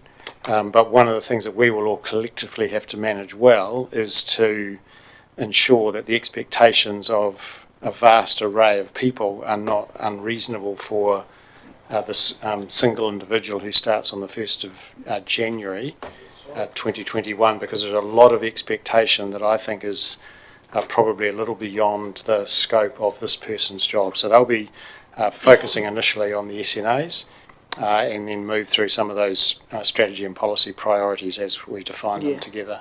I mean, the SNAs are the most important, well, they appear to be anyway, to all parties. Yeah. Thank you. Any other comments on sustainability, water quality? And I don't know whether the water quality does that include the northeast area, Tony, or could that comes under Drinking water. Drinking water? I think we're best to discuss that under drinking water. Thank you. Any other comments on? Yes, sorry, Councillor Mackay. That's all right. Thank you, Madam Chair. Cherie McKenzie suggests dairy farms are required to plant percentage of their land in native bush to absorb excess nitrates. I hope it's just noted because. Sorry, where are you? Cherie McKenzie, page 133. Yeah, I'm right, aren't I? Yes. Yes, you're Water correct. sustainability, We're correct, just yeah. behind. Okay, so I hope it's just noted. I hope there's no other staff comment whatsoever goes in there or reply to Cherie, because there are farms and crops out there that require more nitrogen per hectare that leaches to groundwater than dairy farms. Can I, for example, quote, dry land cereal growing? Can I quote, irrigated market gardening? Can I quote, the home vegetable garden? Can I quote, the beautiful lawns of Ashburton? I think that's sufficient. I just don't see why one type of farming is always singled out. And there, because one of the, it was mentioned somewhere, one of the nutrient problems coming through is the old dry land farming that's still coming through. It was only just mentioned by a scientist somewhere, and or mentioned by them somewhere just recently. We're all trying to tidy up, and I don't think it helps. Also, adopt trap for all households and garden to reduce rat and stoat populations. Yeah, I guess it's okay, but I'm thinking what type of trap's going to be used, because there are different types of traps, and some of them are damn dangerous if a little kiddie wanders next door. I'll leave it at that. I think a lunchbox initiative for schools with education and sustainability. Yeah, let's see how our biodiversity officer goes first. He's got a few other, he or she has a few other jobs to complete first. So.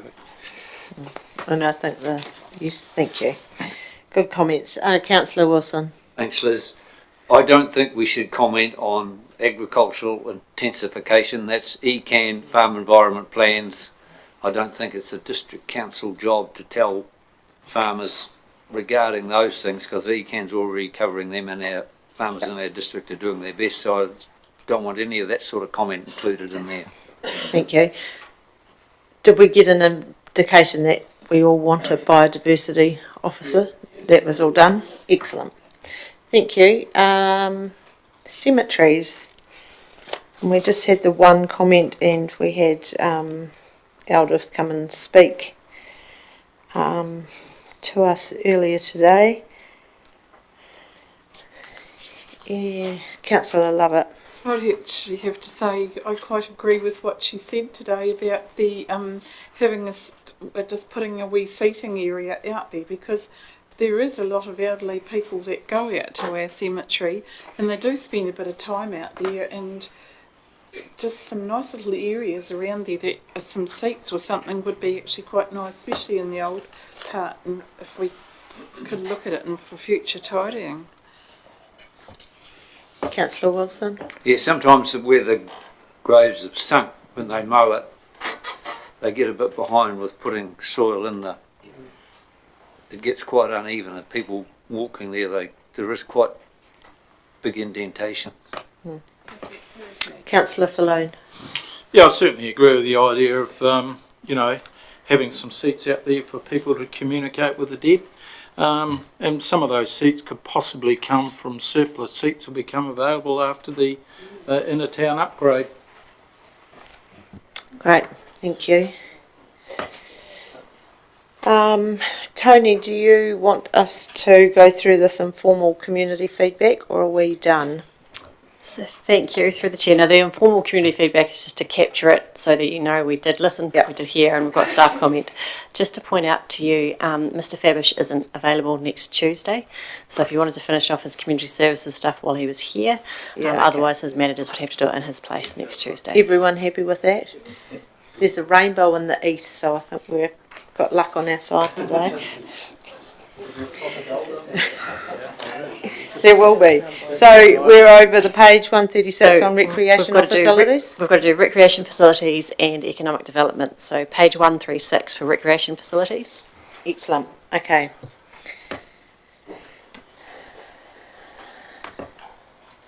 So that covers recreation. We've got EA Network Centre and Tynwald Pool.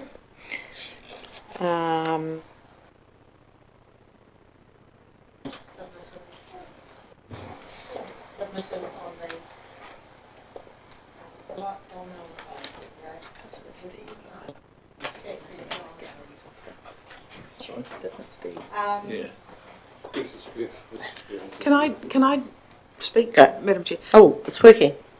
Steve, you also look after museums and art galleries and event centres funding and all that sort of thing as well. Where is that in this discussion then if you're not going to be here next week? We had a lot of submitters on that we probably need to respond to. So through the chair, that's we've got a whole section sitting on page 164 around funding requests, and that's where the business cases are sitting for the event centre, Safe and Canterbury. I'm talking about the museum, the art gallery, the event centre, like the art strategy, you know, that type of discussion. Where would that come up? It's on page 138, is that correct? today? I'm just talking about Steve, because up here you've only got that part of his work. Yep, that's covered off on page 138, which was what we're looking to get through today. Okay.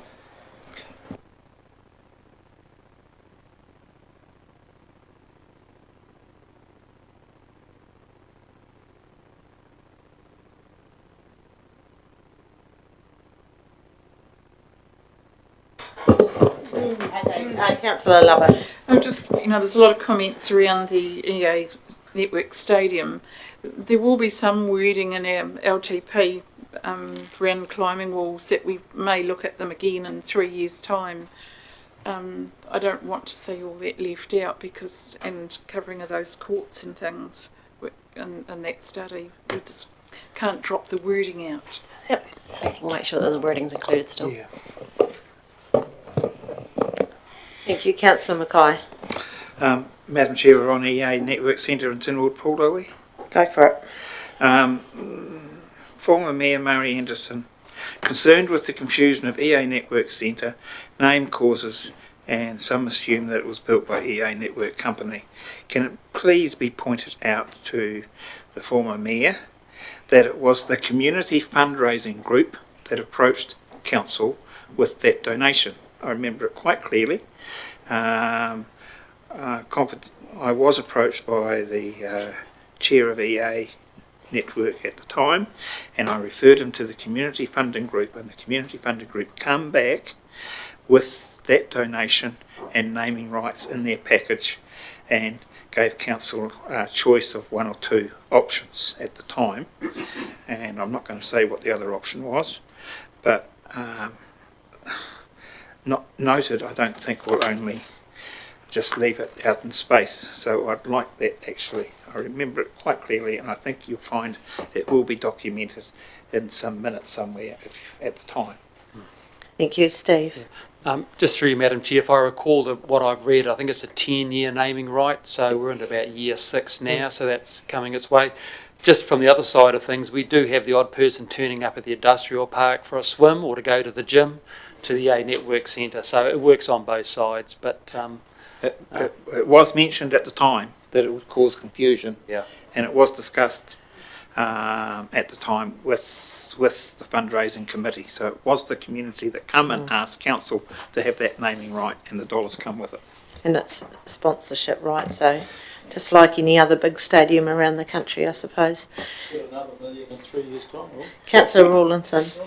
On that subject, I've always felt strongly, and I used to tell Angus when he was the mayor, that it should have been the EA Networks Sports Centre, and that would have taken the confusion out, because I've had staff down there tell me when the power's out, people ring down there because they find EA Networks Centre and that's where they ring. So I think in given time it does need to be revisited, but even if the word sports was popped in there, it would make it clearer. Okay, thank you. It's not for me to comment. I'll get Councillor Rawlinson. Yes, Councillor Mackay.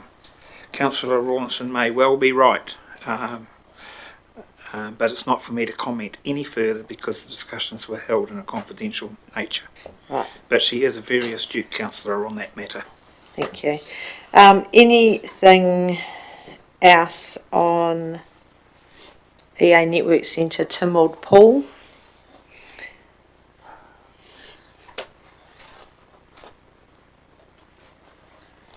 And if not, we're going over the page to Ashburton Museum and Art Gallery. And Councillor Cameron. We had a submission on developing an arts, cultural and heritage strategy. I would like if we could discuss that, if people are motivated to do so. I think our revenue is about 70 million. Am I right, Hamish? And I think we spend about 4 million in total. Almost the same as the EA Sports Centre area, 4 million in total on our arts, if you like, including the event centre, the museum and everything, and I think it warrants a strategy to unify them and making sure that we're aligned and have promotional things that dovetail into each other and have a vision for the arts in Ashburton. Thank you. Hamish. Yes, we can... I understand the request, and I think the request itself has merit. Let us come back to you in the fullness of time to program when we might be able to include that in our work program. I'll add it. Yeah, well, we'll add it to the list too. It's just about, it's only about timing. So no argument, no question around the merits, like the suggestion as well. It's just when we can fit that into to our work program. Okay. But we'll come back to you in due course. Thank you, and I think it will be good too. Councillor Letham. Thank you, Madam Chairman. It seems that it appears to be a good idea, but I struggle. What does it actually mean? Development of an arts, culture and heritage strategy. To me, they're just warm, fuzzy words. What does it actually mean? Well, we've put a request in for a elderly person strategy. I suppose it's just the way of council looking forward to how we approach these matters in the future. Am I correct? Yes, so the strategy is an attempt to coordinate and plan our thinking around arts and heritage in the Ashburton district. So it should give some direction and shape to the way in which we invest in these areas over the coming years. Just like the domain development plan guides and impacts on our thinking as to how that facility should develop, this is a similar rationale, if you like, for having such a policy. Thank you, Councillor Wilson. Thanks, Liz. My question is to Ashburton Museum Historic Society. What is happening regarding a full-time museum director? Or have we got it in hand or something? We can't just not say anything. Yeah. Okay. We will. We still intend to bring a report on that matter and the context implications for that before the end of June. Okay. Thank you. We'll leave it at that. Councillor Cameron. That was going to be also, I think it's important we do have a museum director. I think that's important. The museum is important to the town, to our heritage, and it's an acknowledgement of our history, if you like. We need a museum director to look after our collections. And also with regards to the arts strategy, a lot of people enjoy the arts, appreciate the arts and benefit from the arts. So to have I'm sure you do, so to have a strategy where the whole of them are maximised with regards to the funding they're given and aligned to the strategy that we develop as a team, or Hamish and his team develop, is essential, I think, to ensure that the arts in Ashburton maintain the profile that they deserve to have and get the investment they deserve to have. Thank you. Councillor Lovett. When I think back to last term of council, when we talked about a heritage art strategy, we were looking at all events, coordinating them together if we could in the town, that they all piggybacked off each other. And it was about buying statues, features, paintings and things like that, art pieces, because I think every time we had a symposium here, we were just buying up willy-nilly a lot of the statues, and often paintings they were just bought and there was no real reason behind them. We had nothing really going forward what we wanted in the town. You know, if we wanted a big statue put somewhere, like we have water feature and stuff, that we just had to have a vision of what we were doing. And I think that's how that all happened years ago. Thank you. Councillor Rawlinson.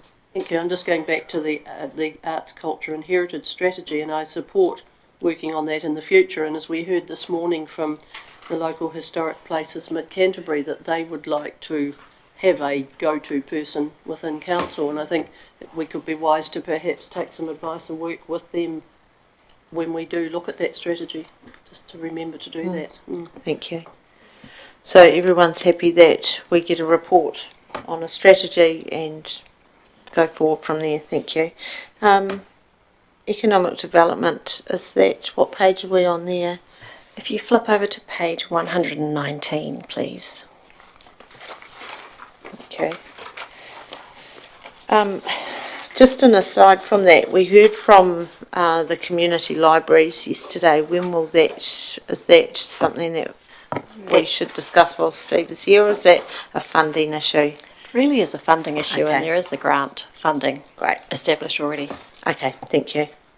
So 109. Madam Chair, just Yes. on the library, I can probably just give you a bit of an update to put in perspective for those rural libraries. They actually have the ability to access up to 160 adult and 160 children's books at any time. Yeah. So they can keep coming back. There's no limit on that. The only limit that we do put is that no books up to 12 months can go out because it's depleting the main collection from here. That they do pick up, of course, their grants that do come through that library grant, but they have got access to the major collection here. And with our increased capital budget for new books over the next 10 years, they have access to even more books. So. Right, thank you. And I think that feedback will go back to the 3 community libraries, and even around that funding. If one of the libraries didn't know that they could use that grant for covering books, so maybe that needs to just be clear. Thank you. Our staff will be covering with their librarians the support. We've already got our new librarians that have come on with the government funding. They're now starting to roll out, engage with the community libraries as well. So brilliant. Thank you very much. Okay, economic development. Sorry, Angus. No. No, I'm just.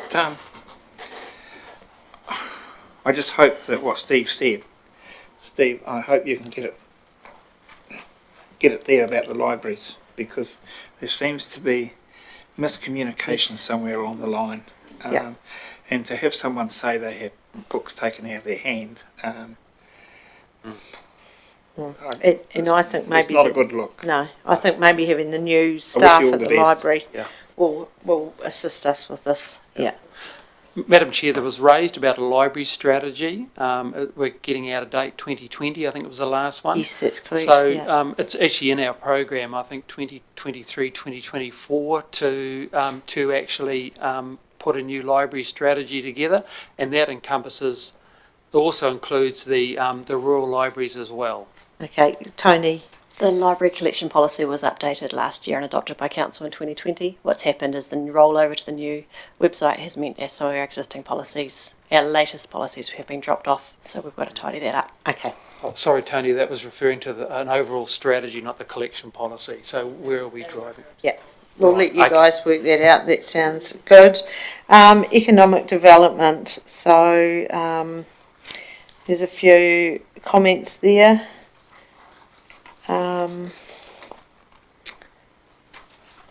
Any comments? There's one from Murray Anderson's concern that Ashburton District has been promoted as Mid Canterbury. Lucky he doesn't know it's also being promoted as Hakatiri. Councillor Fallout. Yeah, Mr Price says that they were told 5 years ago that the festive lighting would last 25 to 30 years, but on Steve's note there he said it's only got a life of 5 to 10. Who's correct? Steve. Madam Chair, it could be anything from 5 to 15 years, depends on where it is. Is it out in the full weather? Is it tied up in a tree? Is it under the eaves of a house? So how long is a piece of string? But the LED lighting lasts for a significant amount of time, but it depends on how long it is burning for or glowing for or not. So conservative, we work on that 5 to 15 years, but we certainly just don't replace it if it's still glowing well. We replace it when it starts to fail. And to be fair, that